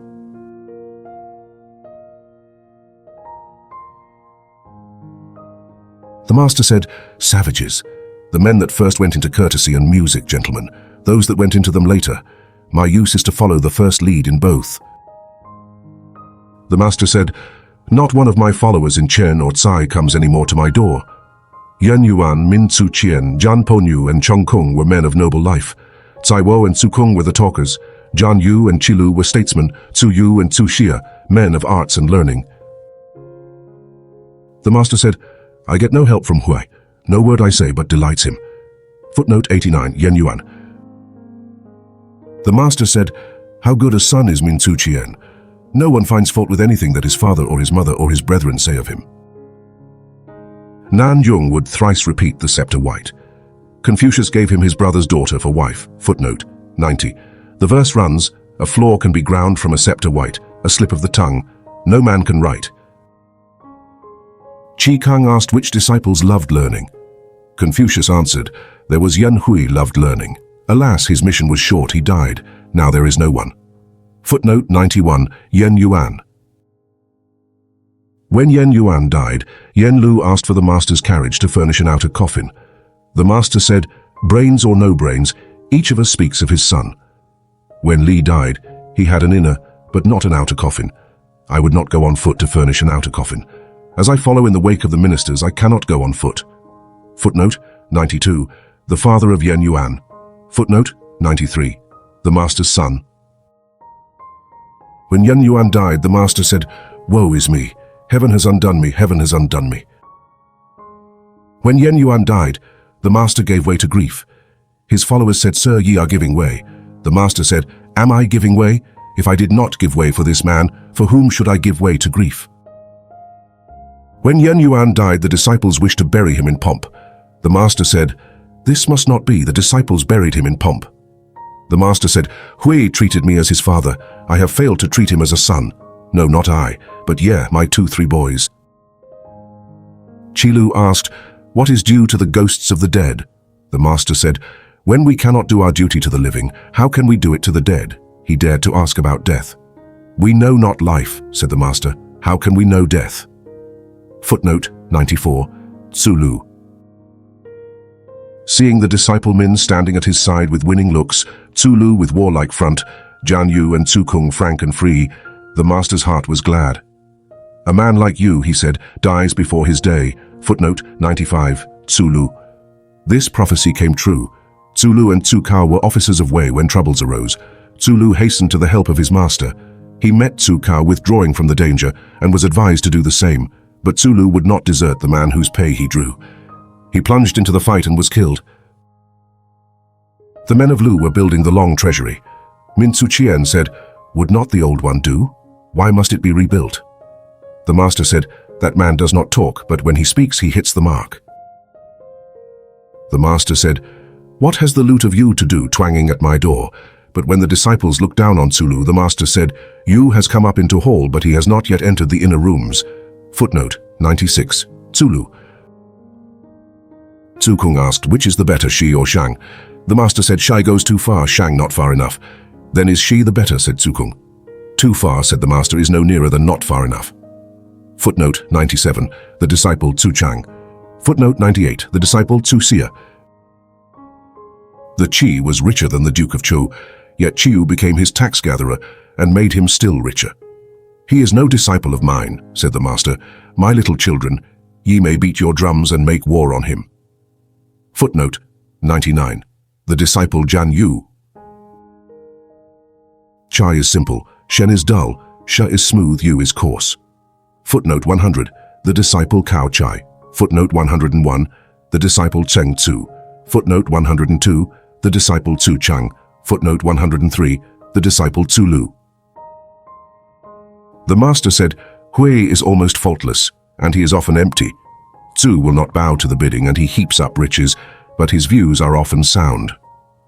Footnote 104, the disciple Yen Yuan.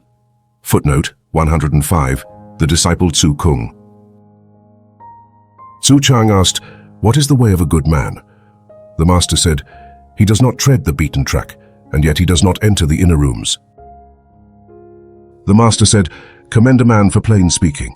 He may prove a gentleman or else but seeming honest. Tsulu said, Shall I do all I am taught? The master said, Whilst thy father and elder brothers live, how canst thou do all thou art taught? Jian Yu asked, Shall I do all I am taught? The master said, Do all thou art taught. Kung Si Hua said, You asked, Shall I do all I am taught? And ye said, Sir, whilst thy father and elder brothers live. Cha Yu asked, Shall I do all I am taught? And ye said, Sir, Do all thou art taught. I am in doubt and dare to ask you, sir. The master said, Chi Yu is bashful, so I egged him on. Yu is twice a man, so I held him back. Footnote 106. Zulu.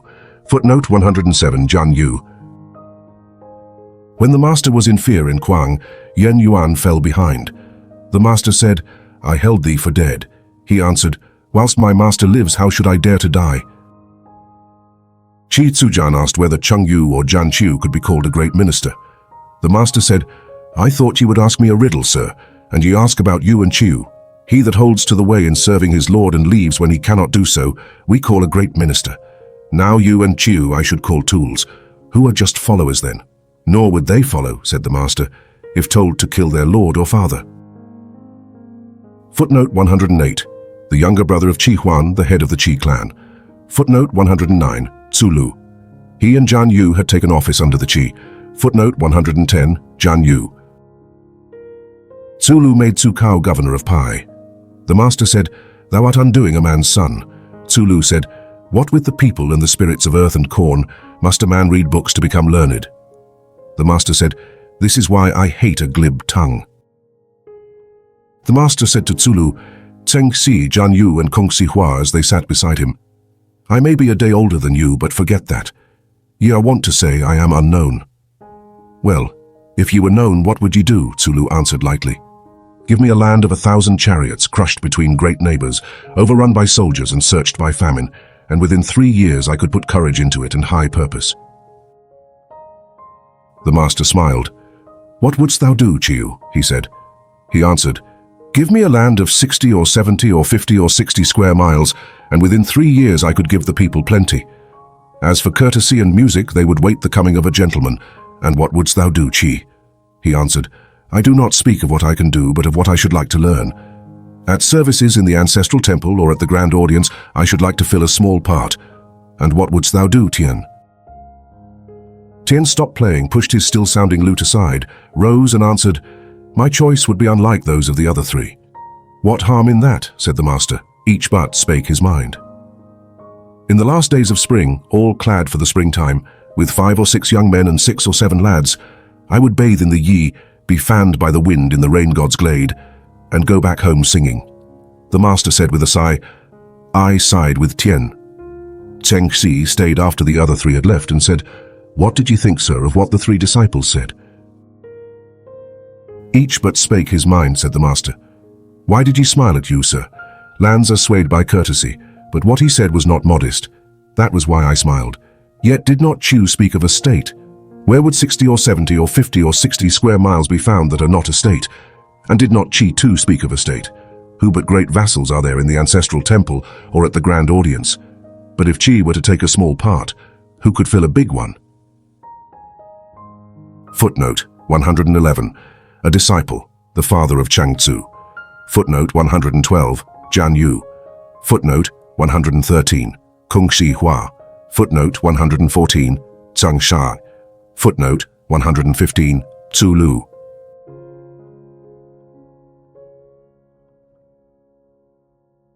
Yen Yuan asked, What is love? The master said, Love is to conquer self and turn to courtesy. If we could conquer self and turn to courtesy for one day, all below heaven would turn to love. Does love flow from within, or does it flow from others? Yen Yuan said, May I ask what are its signs? The master said, To be always courteous of eye and courteous of ear, to be always courteous in word and courteous in deed. Yen Yuan said, Though I am not clever, I hope to live by these words. Chung Kung asked, What is love? The master said, Without the door to behave as though a great guest were come, to treat the people as though we tendered the great sacrifice, not to do unto others what we would not they should do unto us, to breed no wrongs in the state and breed no wrongs in the home. Chung Kung said, Though I'm not clever, I hope to live by these words. Suma Nu asked, What is love? The master said, Love is slow to speak, to be slow to speak. Can that be called love? The master said, Can that which is hard to do be lightly spoken? Footnote 116. A disciple. Sumanyu asked, "What is a gentleman?" The master said, "A gentleman knows neither sorrow nor fear, no sorrow and no fear." "Can that be called a gentleman?" the master said. "He searches his heart. It is blameless. So why should he sorrow? What should he fear?" Sumanyu cried sadly, "All men have brothers, I alone have none." Tsuxia said, "I have heard that life and death are allotted, that wealth and honors are in heaven's hand. A gentleman is careful and does not trip. He is humble towards others and courteous. All within the 4 seas are brethren. How can a gentleman lament that he has none?" Tzu Chang asked, "What is insight?" The master said, "Not to be moved by lap and wash of slander, or by plaints that pierce to the quick, may be called insight. Yea, whom lap and wash of slander, or plaints that pierce to the quick cannot move, may be called far-sighted." Tzu Kung asked, "What is kingcraft?" The master said, "Food enough, troops enough, and the trust of the people." Tzu Kung said, "If it had to be done, which could best be spared of the 3? "Troops," said the master, "and if we had to, which could better be spared of the other 2? "Food," said the master. "From of old all men die, but without trust a people cannot stand." Chi Tzu Cheng said, "It is the stuff alone that makes a gentleman. What can art do for him?" "Alas, my lord," said Tzu Kung, "how ye speak of a gentleman. No team overtakes the tongue. The art is no less than the stuff is no less than the art. Without the fur, a tiger or a leopard's hide is no better than the hide of a dog or a goat." Footnote 117, Minister of Wei. Duke I said to Yuzhou, "In this year of dearth I have not enough for my wants. What should be done?" "Ye might tithe the people," answered Yuzhou. "A 5th is not enough," said the Duke. "How could I do with a 10th? "When all his folk have enough," answered Yuzhou, "shall the Lord alone not have enough? When none of his folk have enough, shall the Lord alone have enough?" Footnote 118, A disciple of Confucius. Tzu Chang asked how to raise the mind and scatter delusions. The master said, "Put faithfulness and truth first, and follow the right, the mind will be raised. We wish life to what we love and death to what we hate. To wish it both life and death is a delusion. Whether prompted by wealth or not, yet ye made a distinction." Qing, Duke of Qi, asked Confucius, "What is kingcraft?" Confucius answered, "For the lord to be lord and the liege, the father to be father and the son, son." "True indeed," said the Duke. "If the lord were no lord and the liege no liege, the father no father and the son no son, though the grain were there, could I get anything to eat?" Footnote 119. Confucius was in Qi in 517 BC. The Duke was overshadowed by his ministers and thought of setting aside his eldest son. The master said, "To stint a quarrel with half a word, you is the man." Tsulu never slept over a promise. Footnote 120. Tsulu. The master said, "At hearing lawsuits, I am no better than others. What is needed is to stop lawsuits." Tzu Chang asked, "What is kingcraft?" The master said, "To be tireless of thought and faithful in doing." The master said, "Breadth of reading and the ties of courtesy will keep us too from false paths." The master said, "A gentleman shapes the good in man. He does not shape the bad in him. The small man does the contrary." Qi Kang asked Confucius how to rule. Confucius answered, "To rule is to set straight. If ye give a straight lead, sir, who will dare not go straight?" Footnote 121. On the death of Qi Huan, his brother Qi Kang set aside Qi Huan's small son and made himself head of the clan. Qi Kang, being troubled by robbers, asked Confucius about it. Confucius answered, "If ye did not wish it, sir, though ye rewarded him, no man would steal." Qi Kang, speaking of kingcraft to Confucius, said, "To help those that follow the way, should we kill the men that will not?" Confucius answered, "Sir, what need has a ruler to kill? If ye wished for goodness, sir, the people would be good. The gentleman's mind is the wind, and grass are the minds of small men. As the wind blows, so must the grass bend." Tzu Chang asked, "What must a knight be for him to be called eminent?" The master said, "What dost thou mean by eminence?" Tzu Chang answered, "To be famous in the state and famous in his home." "That is fame, not eminence," said the master. "The eminent man is plain and straight and loves right. He weighs words and scans looks. He takes pains to come down to men.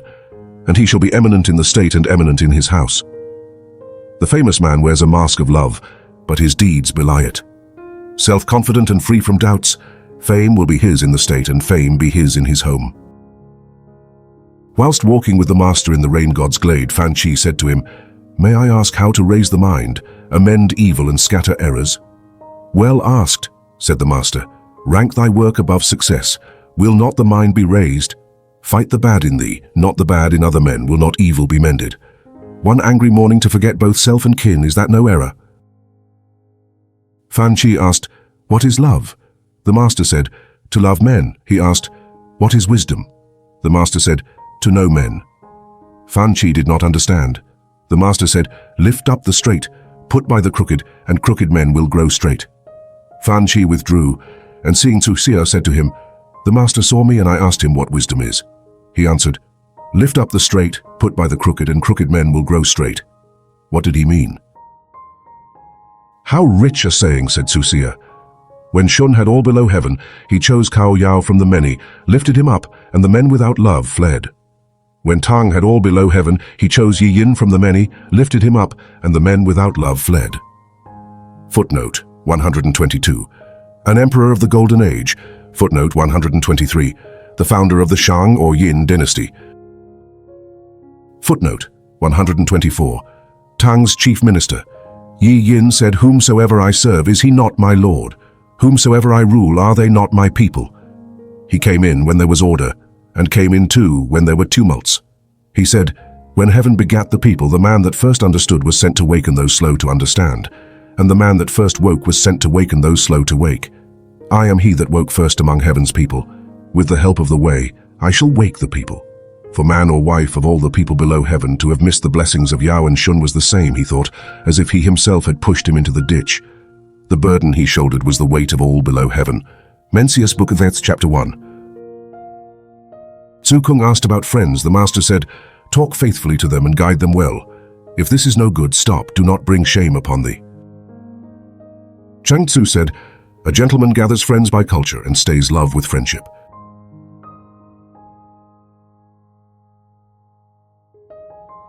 Zulu asked how to rule. The master said, go before, work hard.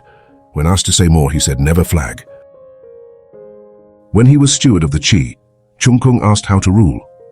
The master said, let officers act first, overlook small faults, lift up brains and worth. Chung Kung said, how shall I get to know brains and worth to lift them up?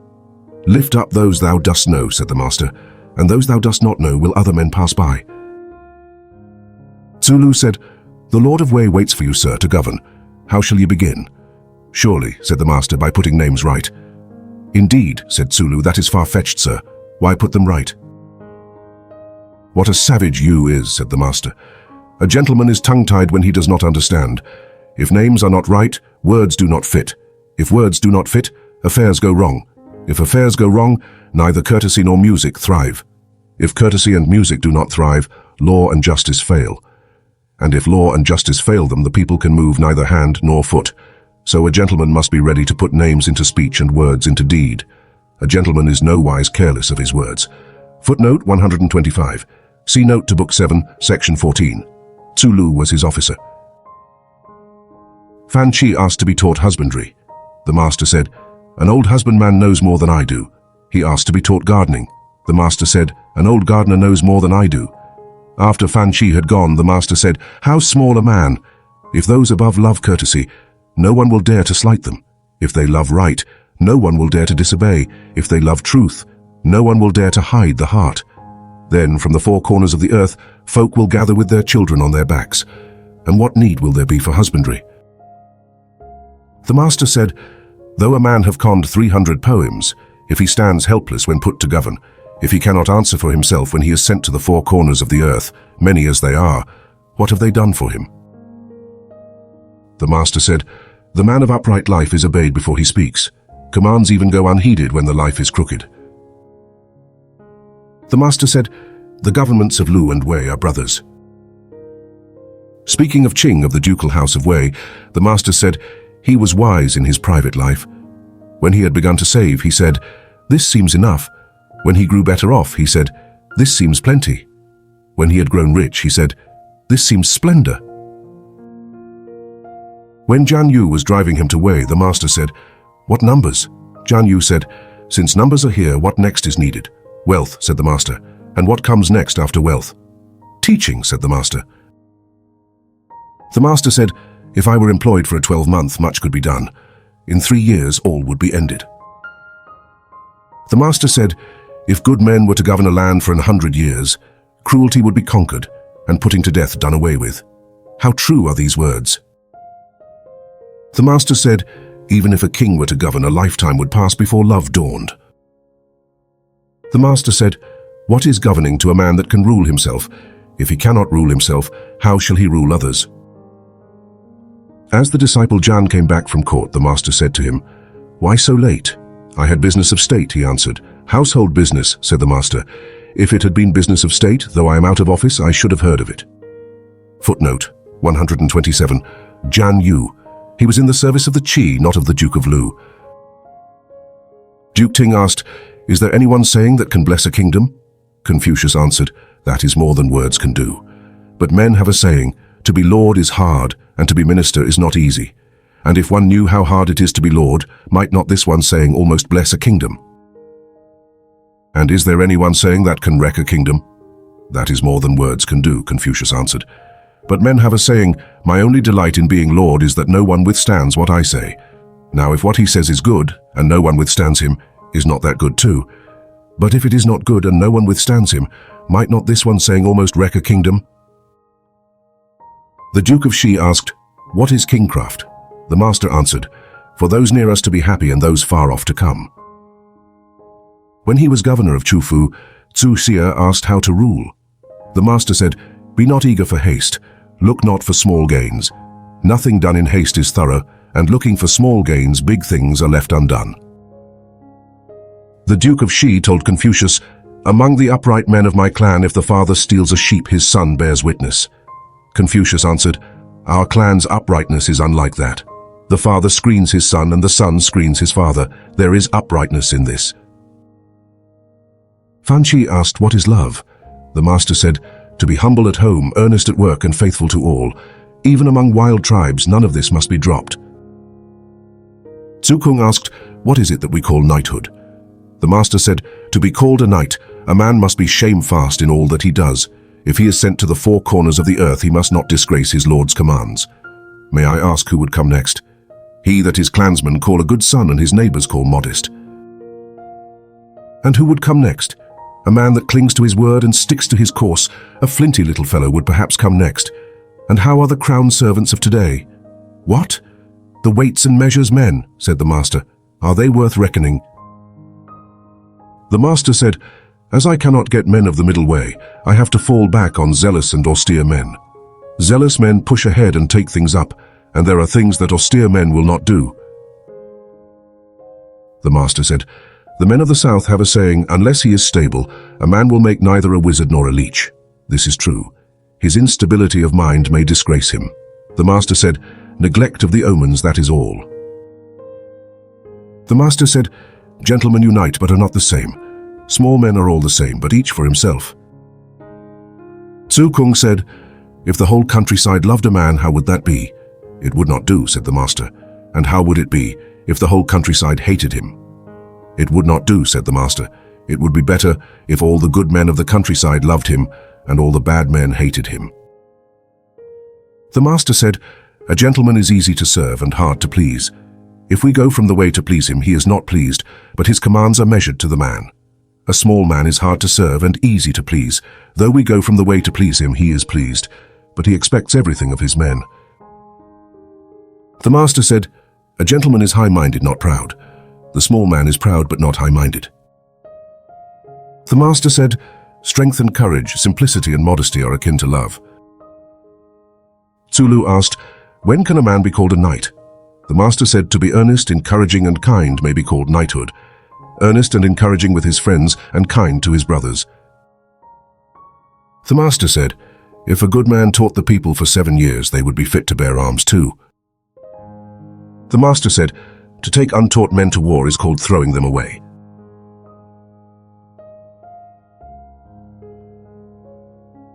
Xian asked, what is shame? The master said, to draw pay when the land keeps the way and to draw pay when it has lost the way is shame. Footnote 128, the disciple UNSSU. To eschew strife and bragging, spite and greed, would that be love? The master said, "That may be hard to do, but I do not know that it is love."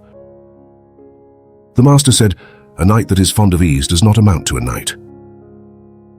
The master said, "Whilst the land keeps the way, be fearless of speech and fearless in deed. When the land has lost the way, be fearless indeed, but soft of speech." The master said, "A man of mind can always talk, but talkers are not always men of mind. Love is always bold, though boldness is found without love." Nan Kung Kuo said to Confucius, "Yi, 129, shot well. Ao pushed a boat over land. Each died before his time. Yu and Chi toiled at their crops and had all below heaven." The master did not answer, but when Nan Kung Kuo had gone, he said, "What a gentleman he is! How he honors mind." Footnote 129. Yi was killed by his best pupil, who said to himself, "In all the world, no one but Yi shoots better than I do." So he killed him. The master said, "Alas, there have been gentlemen without love, but there has never been a small man that was not wanting in love." The master said, "Can he love thee that never tasks thee? Can he be faithful that never chides?" The master said, "The decrees were drafted by Pi Shen, criticized by Shi Shu, polished by the foreign minister Tzu Yu, and given the final touches by Tzu Chan of Tungli." When he was asked what he thought of Tzu Chan, the master said, "A kind-hearted man." Asked what he thought of Tzu Si, the master said, "Of him, what I think of him." Asked what he thought of Quan Chung, 130, the master said, "He was the man that drove the Po from the town of Pian with its 300 households to end his days on coarse rice, without his muttering a word." Footnote 130. See note to Book 3, Section 22. The master said, "Not to grumble at being poor is hard, not to be proud of wealth is easy." The master said, "Meng Kungcho is more than fit to be steward of Chao or Wei, but he could not be minister of Teng or Xie." Zulu asked what would make a full-grown man. The master said, "The wisdom of Tsang Wucheng, Kungcho's lack of greed, Chuang of Pian's boldness, and the skill of Jian Qiu, graced by courtesy and music, might make a full-grown man." But now, he said, "Who asks the like of a full-grown man? He that in sight of gain thinks of right, who when danger looms stakes his life, who though the bond be old does not forget what he has been saying all his life, might make a full-grown man." Speaking of Kung Shu Wen, the master said to Kung Ming Chia, "Is it true that thy master does not speak, nor laugh, nor take a gift?" Kung Ming Chia answered, "That is saying too much. My master only speaks when the time comes, so no one tires of his speaking.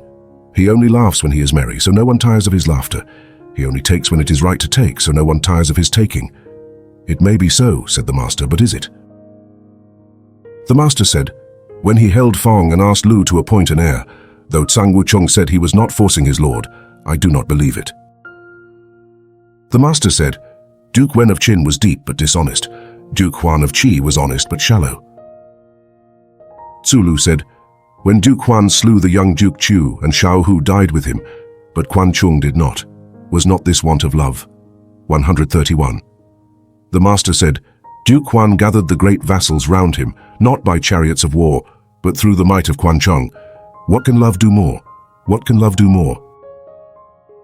Footnote 131. Chu and Huan were brothers, sons of the Duke of Qi. When their father died, their uncle seized the throne. To preserve the rightful heir, Xiao Hu and Quan Chung fled with Chu to Lu, whilst Huan escaped to another state. Later on, the usurper was murdered, and Huan returned to Qi and secured the throne. He then required the Duke of Lu to kill his brother and deliver up to him Xiao Hu and Quan Chung. This was done. But on the way to Qi, Xiao Hu killed himself. Quan Chung, on the other hand, took service under Duke Huan, became his chief minister, and raised the state to greatness. Zhu Kung said, "When Duke Huan slew the young Duke Chu, and Quan Chung could not face death and even became his minister, surely he showed want of love." The master said, "By Quan Chung helping Duke Huan to put down the great vassals and make all below heaven one, men have fared the better from that day to this. But for Quan Chung our hair would hang down our backs, and our coats would button to the left, or should he, like the bumpkin and his lass their troth to keep, have drowned in a ditch, unknown to anyone." The minister Xian, who had been steward to Kung Shu Wen, went to audience of the Duke together with Wen. When the master heard of it, he said, "He is rightly called Wen, well-bred." The master spake of Ling Duke of Wei's contempt for the way. Kang 132 said, "If this be so, how does he escape ruin?"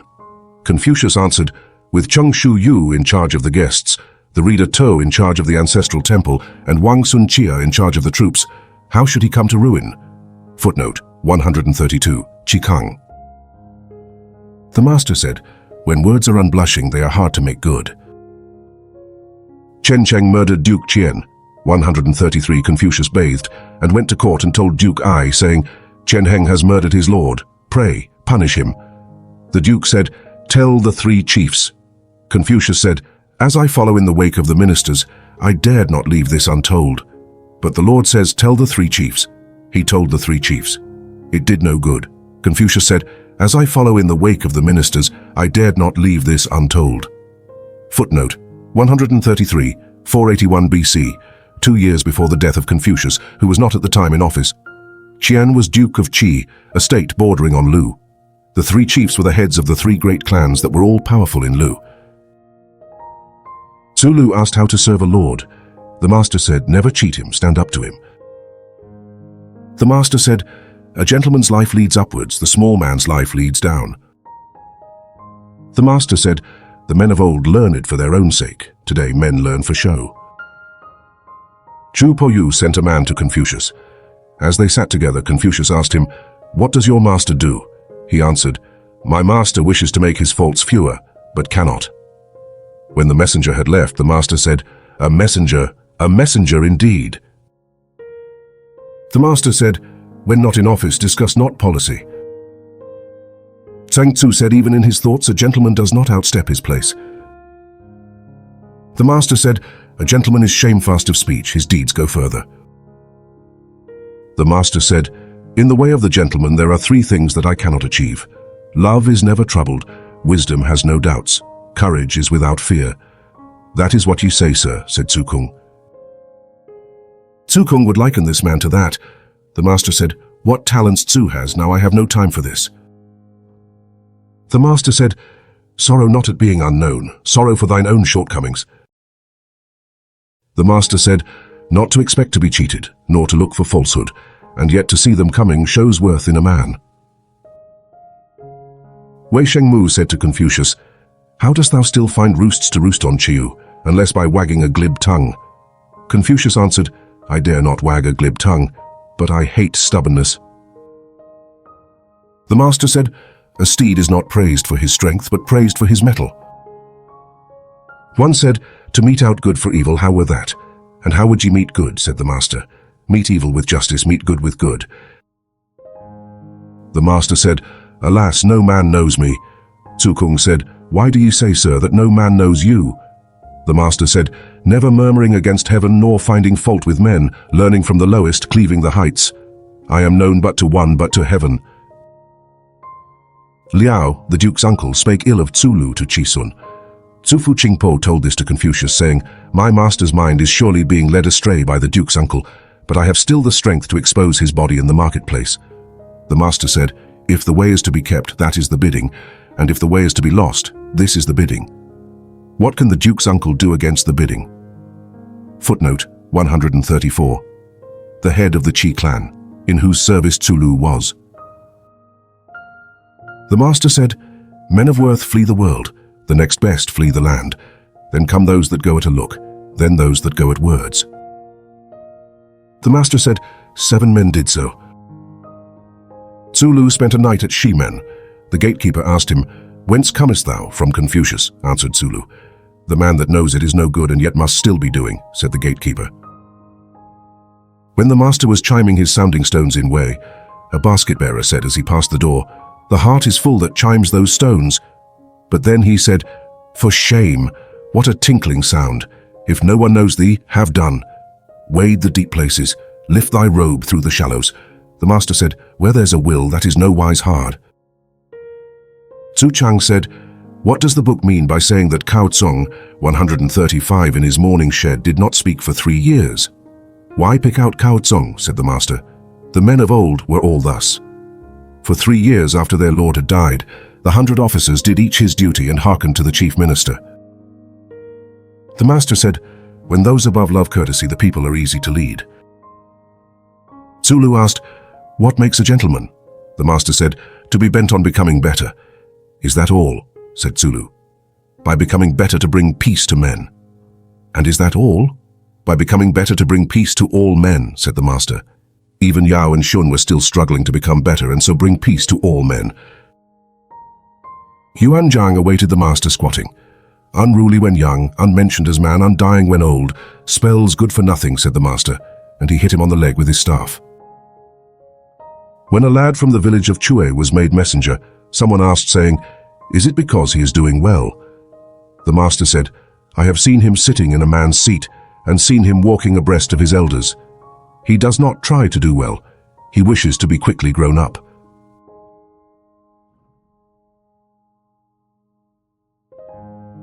Ling, Duke of Wei, asked Confucius about the line of battle.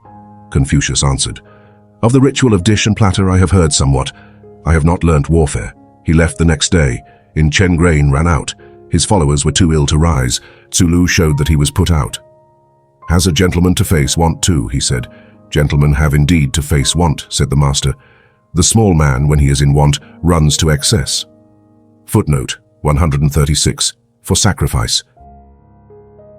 The master said, "Zu 137, dost thou not take me for a man that has learnt much and thought it over?" "Yes," he answered. "Is it not so?" "No," said the master. "I string all into one."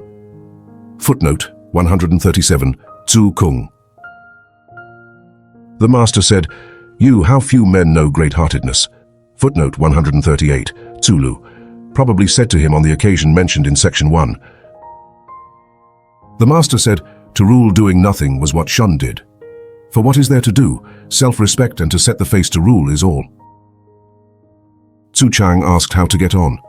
The master said, "Be faithful and true of word, plain and lowly in thy walk. Thou wilt get on even in tribal lands. If thy words be not faithful and true, thy walk not plain and lowly, wilt thou get on even in thine own town. Standing, see these words ranged before thee. Driving, see them written upon the yoke. Then thou wilt get on." Tzu Chang wrote them on his girdle. The master said, "Straight indeed was the historian Yu, like an arrow whilst the land kept the way, and like an arrow when it lost the way. What a gentleman was Chu Po Yu! Whilst the land kept the way he took office, and when the land had lost the way he rolled himself up in thought."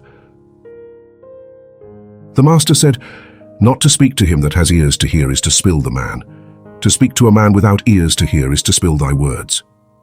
Wisdom spills neither man nor words." The master said, "A high will or a loving heart will not seek life at cost of love. To fulfill love, they will kill the body." Tsukung asked how to attain to love. The master said, "A workman bent on good work must first sharpen his tools. In the land that is thy home, serve those that are worthy among the great, and make friends with loving knights." Yen Yuan asked how to rule a kingdom. The master said, "Follow the Xia seasons, drive in the chariot of Yin, wear the headdress of Chu, take for music the Shao and its dance. Banish the strains of Cheng and flee men that are glib, for the strains of Cheng are wanton and glib speakers are dangerous." The master said, "Without thought for far-off things there shall be trouble near at hand." The master said, "All is ended. I have seen no one that loves mind as he loves looks." The master said, "Did not Sang Wen filch his post? He knew the worth of Liu Xia Hui, 139, and did not stand by him." Footnote 139. Another of these seigneurs du temps jadis that is more to us than a dim shadow, for he still lives in the pages of Mencius, who tells us that he was not ashamed of a foul lord and did not refuse a small post. On coming in he did not hide his worth, but held his own way. Neglected and idle he did not grumble, straitened and poor he did not mope. When brought together with country folk he was quite at his ease and could not bear to leave them. "Thou art thou," he said, "and I am I. Standing beside me with thy coat off or thy body naked, how canst thou defile me?" Book Etz, chapter 1. He stopped if a hand was raised to stop him, for he did not care whether he went or no. Book the 3, chapter 9. The master said, "By asking much of self and little of other men, ill feeling is banished."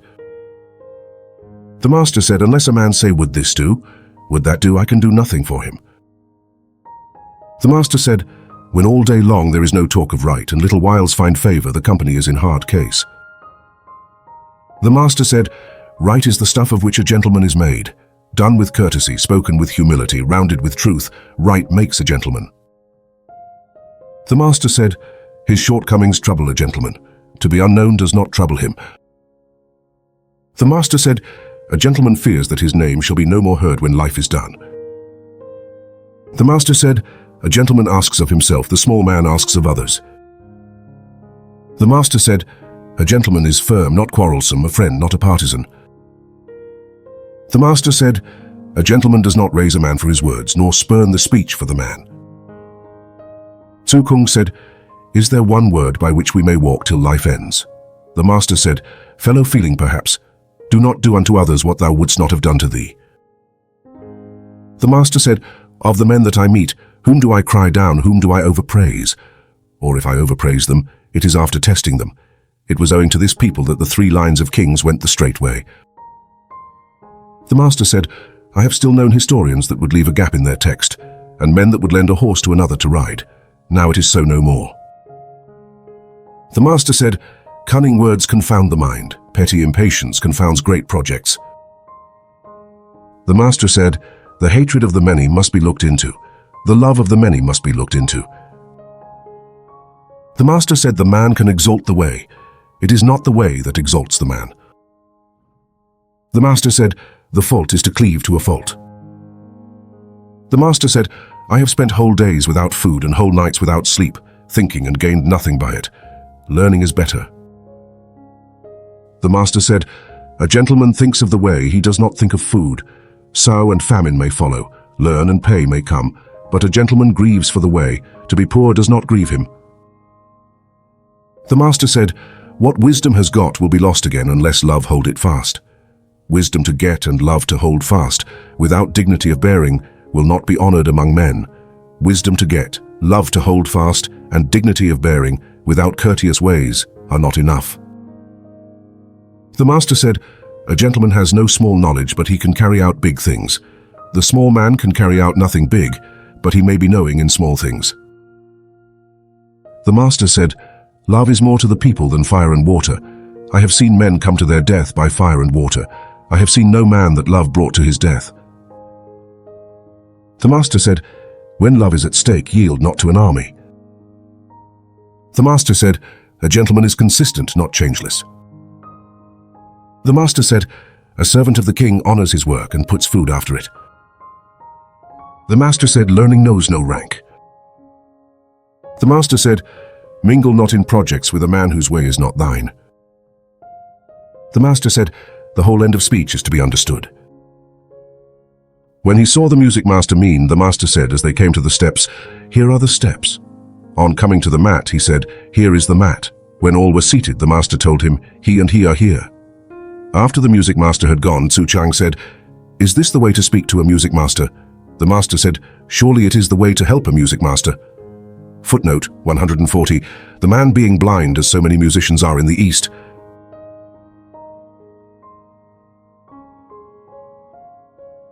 The Qi was about to make war on Chuan Yu. When Confucius saw Jian Yu and Qi Lu, they said to him, "The Qi is going to deal with Chuan Yu." Confucius said, "After all, Qi Yu, art thou not in the wrong? The kings of old made Chuan Yu lord of Tungmeng. Moreover, as Chuan Yu is inside our borders, it is the liege of the spirits of earth and corn of our land. So how can ye make war upon it?" Jian Yu said, "Our master wishes it. Zulu and I, his 2 ministers, do not, either of us, wish it." Confucius said, Chiu Chojian used to say, "He that can put forth his strength takes his place in the line, he that cannot stands back." Who would take to help him a man that is no stay in danger and no support in falling? Moreover, what thou sayest is wrong. If a tiger or a buffalo escapes from his pen, if tortoise shell or jade is broken in its case, who is to blame? Jian Yu said, "But Chuan Yu is now strong and it is near to Pi. If it is not taken now, in days to come it will bring sorrow on our sons and grandsons." "Chiu," said Confucius, "instead of saying, 'I want it,' a gentleman hates to plead that he needs must. I have heard that fewness of men does not vex a king or a chief, but unlikeness of lot vexes him. Poverty does not vex him, but want of peace vexes him. For if wealth were even, no one would be poor. In harmony is number, peace prevents a fall. Thus, if far-off tribes will not submit, bring them in by encouraging mind and art, and when they come in, give them peace. But now, When far-off tribes will not submit ye to, helpers of your Lord cannot bring them in. The kingdom is split and falling, and ye cannot save it. Yet inside our land ye plot to move spear and shield. The sorrows of Chi's grandsons will not rise in Chuanyu, I fear. They will rise within the palace wall. Footnote 141. A small feudatory state of Lu. Footnote 142, Zulu. He and Jian Yu were in the service of the Qi. Footnote 143, Jian Yu. Footnote 144, a mountain in Chuanyu. Since the emperor had given the ruler of Chuanyu the right to sacrifice to its mountains, that state had some measure of independence, though it was feudatory to Lu and within its borders. Footnote 145, a town belonging to the Qi. Confucius said, "When the way is kept below heaven, courtesy, music, and punitive wars flow from the Son of Heaven. When the way is lost below heaven, courtesy, music, and punitive wars flow from the great vassals. When they flow from the great vassals, they will rarely last for 10 generations. When they flow from the great ministers, they will rarely last for 5 generations. When underlings sway the country's fate, they will rarely last for 3 generations. When the way is kept below heaven, power does not lie with the great ministers. When the way is kept below heaven, common folk do not argue." Confucius said, "For 5 generations its income has passed from the ducal house." 146. "For 4 generations power has lain with the great ministers, and humbled therefore are the sons and grandsons of the 3 Huan." Footnote 146, of Lu. Confucius said, "There are 3 friends that help us, and 3 that do us harm. The friends that help us are a straight friend, an outspoken friend, and a friend that has heard much. The friends that harm us are plausible friends, friends that like to flatter, and friends with a glib tongue." Confucius said, "There are 3 delights that do good, and 3 that do us harm. Those that do good are delight in dissecting good form and music, delight in speaking of the good in men, and delight in having many worthy friends. Those that do harm are proud delights, delight in idle roving, and delight in the joys of the feast." Confucius said, "Men that wait upon lords fall into 3 mistakes. To speak before the time has come is rashness. Not to speak when the time has come is secrecy. To speak heedless of looks is blindness." Confucius said, "A gentleman has 3 things to guard against. In the days of thy youth, ere thy strength is steady, beware of lust. When manhood is reached, in the fullness of strength, beware of strife. In old age, when thy strength is broken, beware of greed." Confucius said, "A gentleman holds 3 things, 84, in awe. He is in awe of the bidding of heaven. He is in awe of great men, and he is awed by the words of the holy. The small man knows not the bidding of heaven and holds it not in awe. He is saucy towards the great. He makes game of holy men's words." Confucius said, "The best men are born wise. Next come those that grow wise by learning, then those that learn from toil. Those that do not learn from toil are the lowest of the people." Confucius said, "A gentleman has 9 aims: to see clearly, to understand what he hears, to be warm in manner, dignified in bearing, faithful of speech, keen at work, to ask when in doubt, in anger to think of difficulties, and in sight of gain to think of right." Confucius said, "In sight of good to be filled with longing, to look on evil as scalding to the touch. I have seen such men, I have heard such words. To live apart and search thy will, to achieve thy way by doing right. I have heard these words, but I have seen no such men." Qing, Duke of Qi, had 1,000 teams of horses, but the people on his death day found no good in him to praise. Po Yi and Shu Qi starved at the foot of Shouyang, and to this day the people still praise them. Is not this the clue to that? Chen Kang asked Po Yu, "Apart from us, have you heard anything, sir?" He answered, "No." Once as my father stood alone and I sped across the hall, he said to me, "Art thou learning poetry?" I answered, "No." "He that does not learn poetry," he said, "has no hold on words." I withdrew and learned poetry. Another day, when he again stood alone and I sped across the hall, he said to me, "Art thou learning courtesy?" I answered, "No." "He that does not learn courtesy," he said, "has no foothold." I withdrew and learned courtesy. These 2 things I have heard. Chen Kang withdrew and cried gladly, "I asked 1 thing and I get 3. I hear of poetry, I hear of courtesy, and I hear too that a gentleman stands aloof from his son." Footnote 149, the disciple Tzuch In. Footnote 150, the son of Confucius. A king speaks of his wife as my wife. She calls herself handmaid. Her subjects speak of her as our lord's wife, but when they speak to foreigners they say our little queen. Foreigners speak of her too as the lord's wife.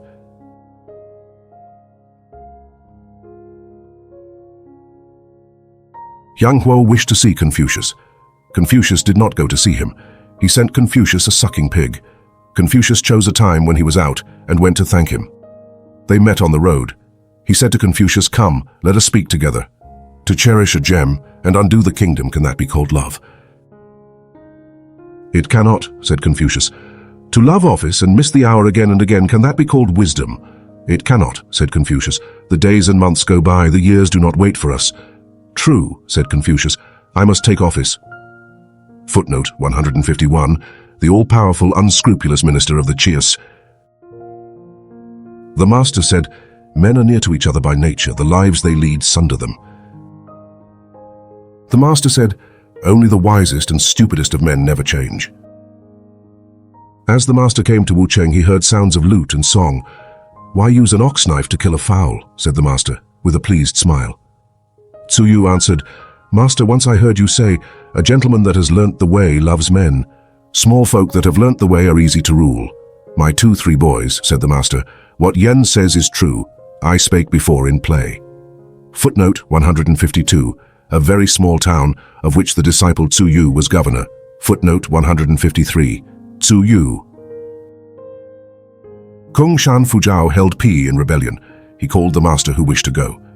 Zulu said in displeasure, "This cannot be. Why must ye go to Kung Shan?" The master said, "He calls me, and would that be all? Could I not make an Eastern Cho of him that uses me?" Footnote 154, steward of the Qi and a confederate of Yang Huo. Footnote 155, a kingdom in the east to match Cho in the west, the home of kings Wen and Wu. Tzu Chang asked Confucius what is love. Confucius said, "Love is to mete out 5 things to all below heaven." "May I ask what they are?" "Modesty and bounty," said Confucius, "truth, earnestness, and kindness. Modesty escapes insult, bounty wins the many, truth gains men's trust. Earnestness brings success, and kindness is enough to make men work." Pi Shi called the master who wished to go. Zulu said, "Master, I heard you say once, to men whose own life is evil, no gentleman will go.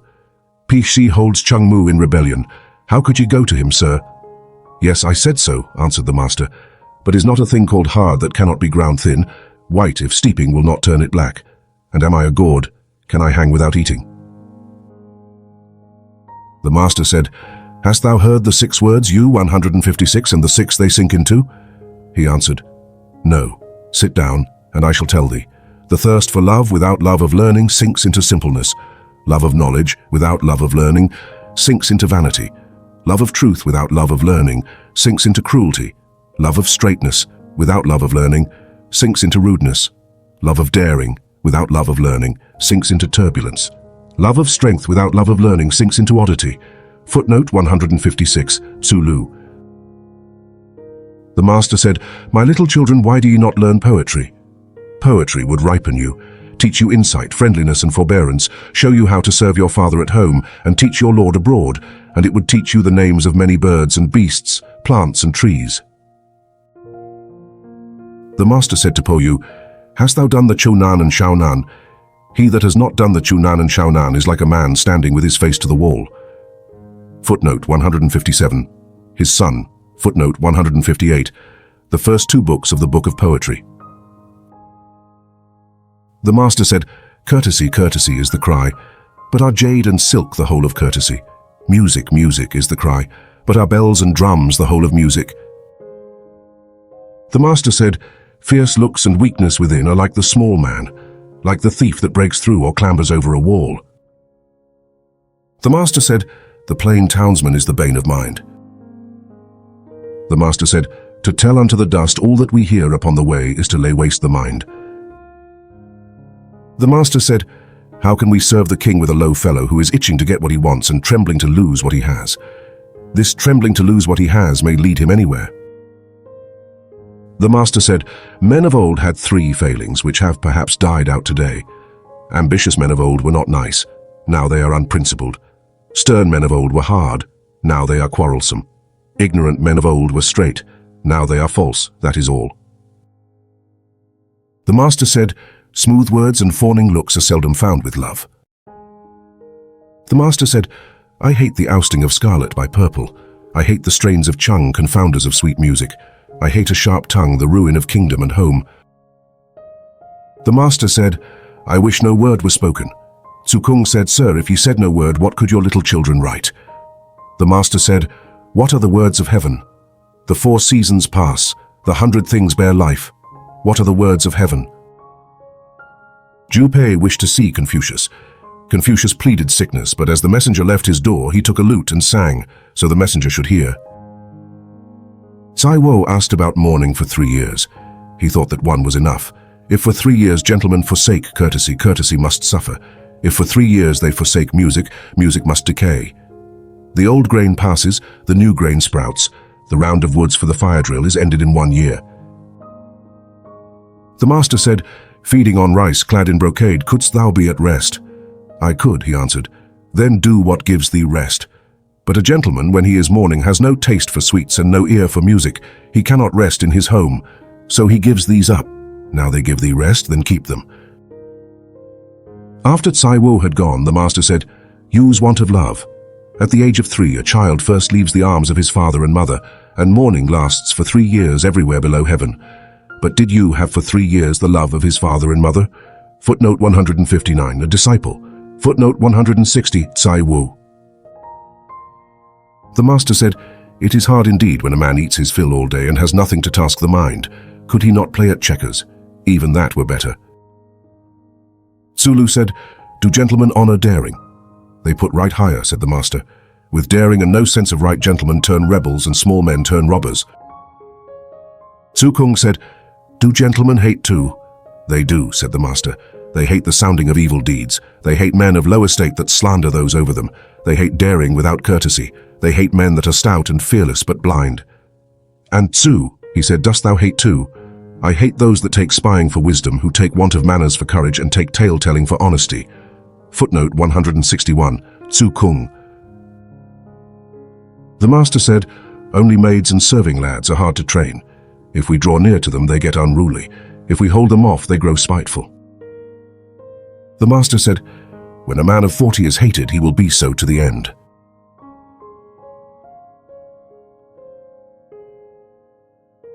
The Lord of Wei left. The Lord of Qi was made a slave. Pai Kan spake out and died. Footnote 162, kinsman of the tyrant Cho Sin, who brought the house of Yin to an end. Footnote 163, kinsman of the tyrant Cho Sin, who brought the house of Yin to an end. Footnote 164, kinsman of the tyrant Chu Xin, who brought the house of Yin to an end.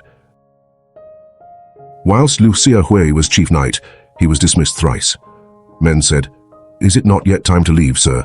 He answered, If I serve men the straight way, where can I go without being dismissed thrice? If I am to serve men the crooked way, why should I leave the land of my father and mother? Footnote 165.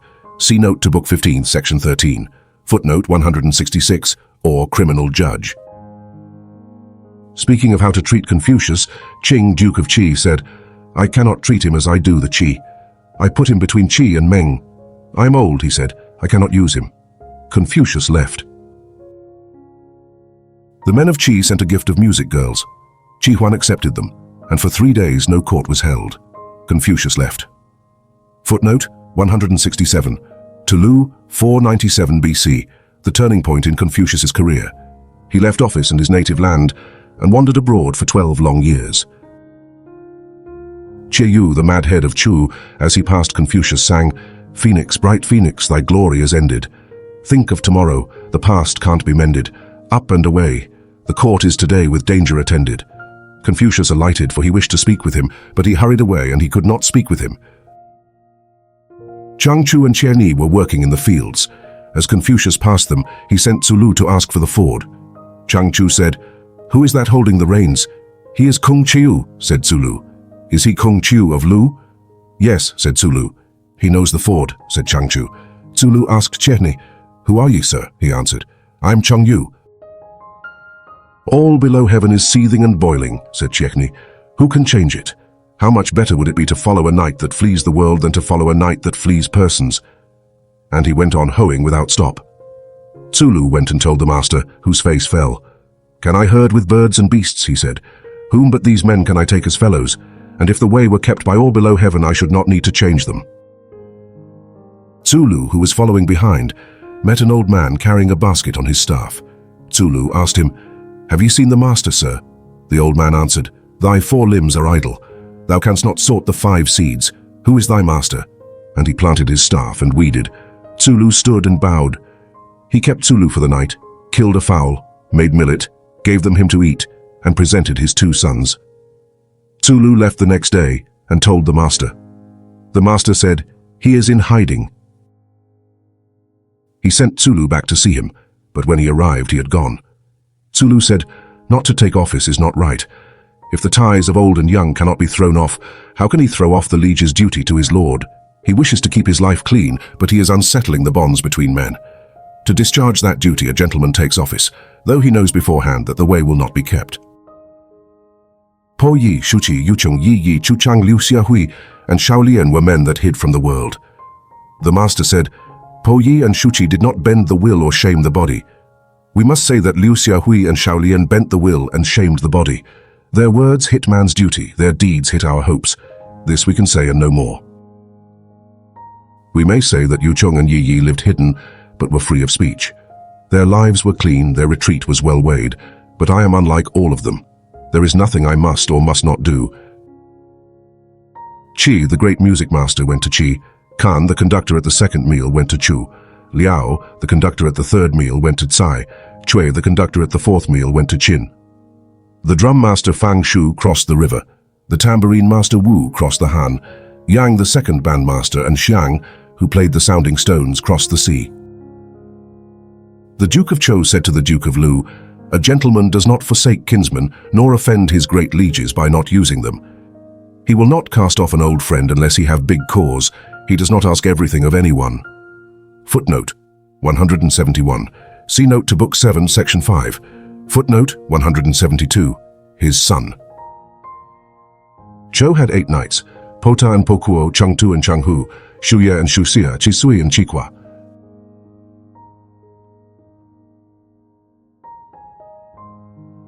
Zhu Chang said, "The knight that stakes his life when he sees danger, who in sight of gain thinks of right, and whose thoughts are reverent at worship, and sad when he is in mourning, will do." Zhu Xia said, "Goodness clutched too narrowly. A belief in the way which is not honest, can they be said to be or said not to be?" The disciples of Zhu Xia asked Zhu Chang whom we should choose as our companions. Zhu Chang said, "What does Zhu Xia say?" They answered, "Zhu Xia says, if the men be well for thee, go with them. If they be not well, push them off." Zhu Chang said, "This is not the same as what I had heard. A gentleman honors worth and bears with the many. He applauds goodness and pities weakness. If I were a man of great worth, what could I not bear with in others? If I am without worth, men will push me off. Why should I push other men off?" Zhu Xia said, "Though there must be things worth seeing along small ways, a gentleman does not follow them, for fear of being left at last in the mire." Zhu Xia said, "He that each day remembers his failings, and each month forgets nothing, one may be said to love learning indeed." Zhu Xia said, "By wide learning and singleness of will, by keen questions and home thinking we reach love." Zhu Xia said, "To master the 100 trades, apprentices work in a shop. By learning, a gentleman finds his way." Zhu Xia said, "The small man must always gloss his faults." Zhu Xia said, "A gentleman changes thrice. Looking up to him, he seems stern. As we draw near, he warms, but his speech, when we hear it, is sharp."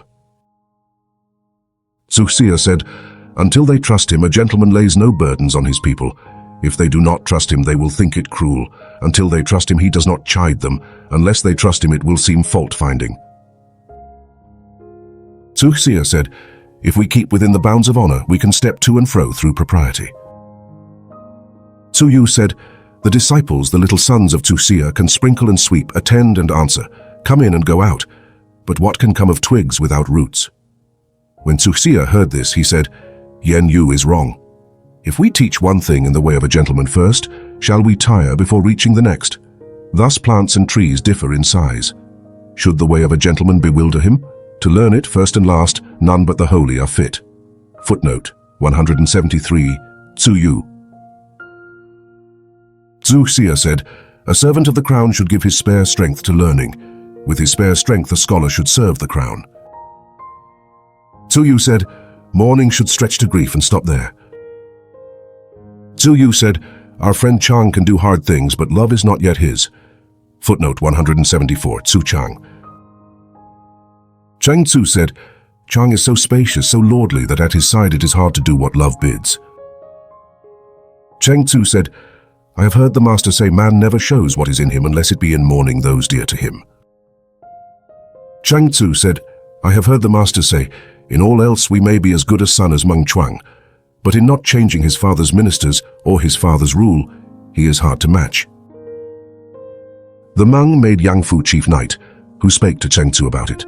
Cheng Tzu said, "Those above have lost their way, the people have long been astray. When thou dost get at the truth, be moved to pity, not puffed with joy." Footnote 175, the chief of the Meng clan, powerful in Lu. Footnote 176, a disciple of Cheng Tzu. Footnote 177, or criminal judge. Tzu Kung said, "Cho was not so very wicked. Thus a gentleman hates to live in a hollow, down into which runs all that is foul below heaven." Footnote 178, the tyrant that ended the Yin dynasty. Tzu Kung said, "A gentleman's faults are like the eating of sun or moon. All men see them, and when he mends, all men look up to him." Footnote 179, an eclipse. Kong Sun Chao of Wei asked Tzu Kung, "From whom did Chongni learn?" Tzu Kung said, "The way of Wen and Wu has not fallen into ruin.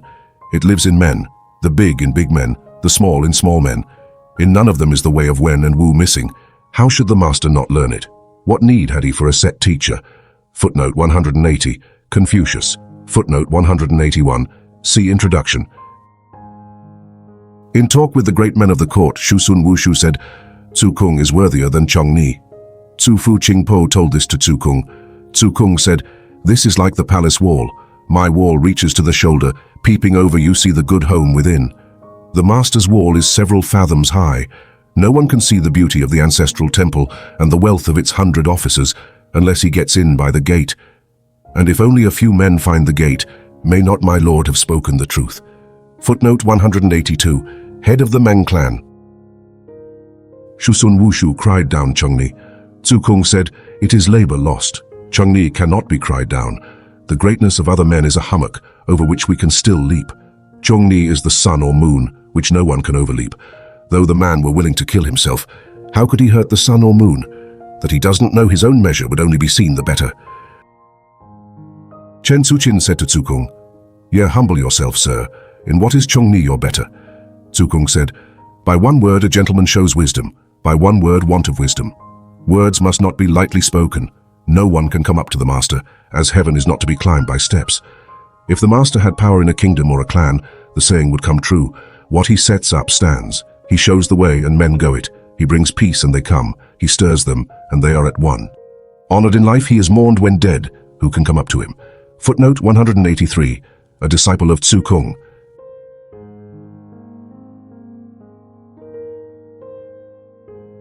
Footnote 184. This chapter shows the principles on which China was governed in old times. Yao and Shun were the legendary founders of the Chinese Empire. Yu, Tang, and Chu were the first emperors of the houses of Xia, Shang, and Chu, which had ruled China up till the time of Confucius. Yao said, "Hail to thee, Shun. The count that heaven is telling falls on thee. Keep true hold of the center. If there be stress or want within the four seas, the gift of heaven will pass forever." Shun laid the same commands on Yu. Tang said, "I, thy little child Li, dare to offer this black steer, and dare to proclaim before thee, Almighty Lord, that I dare not forgive sin, nor keep down thy ministers. Search them, O Lord, in thine heart.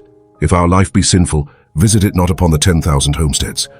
If the 10,000 homesteads sin, the sin is on our head." Chu bestowed great gifts, and good men grew rich. Loving hearts are better than near kinsmen. All the people blame no one but me. He saw to weights and measures, revised the laws, and brought back broken officers. Order reigned everywhere. He revived ruined kingdoms and restored fiefs that had fallen in. All hearts below heaven turned to him. The people's food, burials, and worship weighed most with him. His bounty gained the many. His truth won the people's trust. His earnestness brought success. His justice made men glad. Tzu Chang asked Confucius, "How should men be governed?" The master said, "To govern men we must honor 5 fair things and spurn 4 evil things." Tzu Chang said, "What are the 5 fair things?" The master said, "A gentleman is kind but not wasteful. He burdens, but he does not embitter. He is covetous but not greedy, high-minded but not proud, stern but not fierce." Tzu Chang said, "What is meant by kindness without waste?"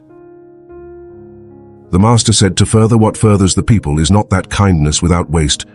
If burdens be sorted to strength, who will grumble? To covet love and get love, is that greed? Few or many, small or great, all is one to a gentleman. He dares not slight any man. Is not this to be high-minded but not proud? A gentleman straightens his robe and cap and settles his look. He is severe, and men look up to him with awe. Is not this to be stern but not fierce?" Tzu Chang said, "What are the 4 evil things?" The master said, "To leave untaught and then kill is cruelty. Not to give warning and to expect things to be done is tyranny. To give careless orders and be strict when the day comes is robbery. To be stingy in rewarding men is littleness." Footnote 185, said by King Wu Chu. The people blamed him for not dethroning at once the tyrant Chu Xin. The master said, "He that does not know the bidding cannot be a gentleman. Not to know good form is to have no foothold. Not to know words is to know nothing of men." Thanks for watching. Please like and subscribe for more excellent content.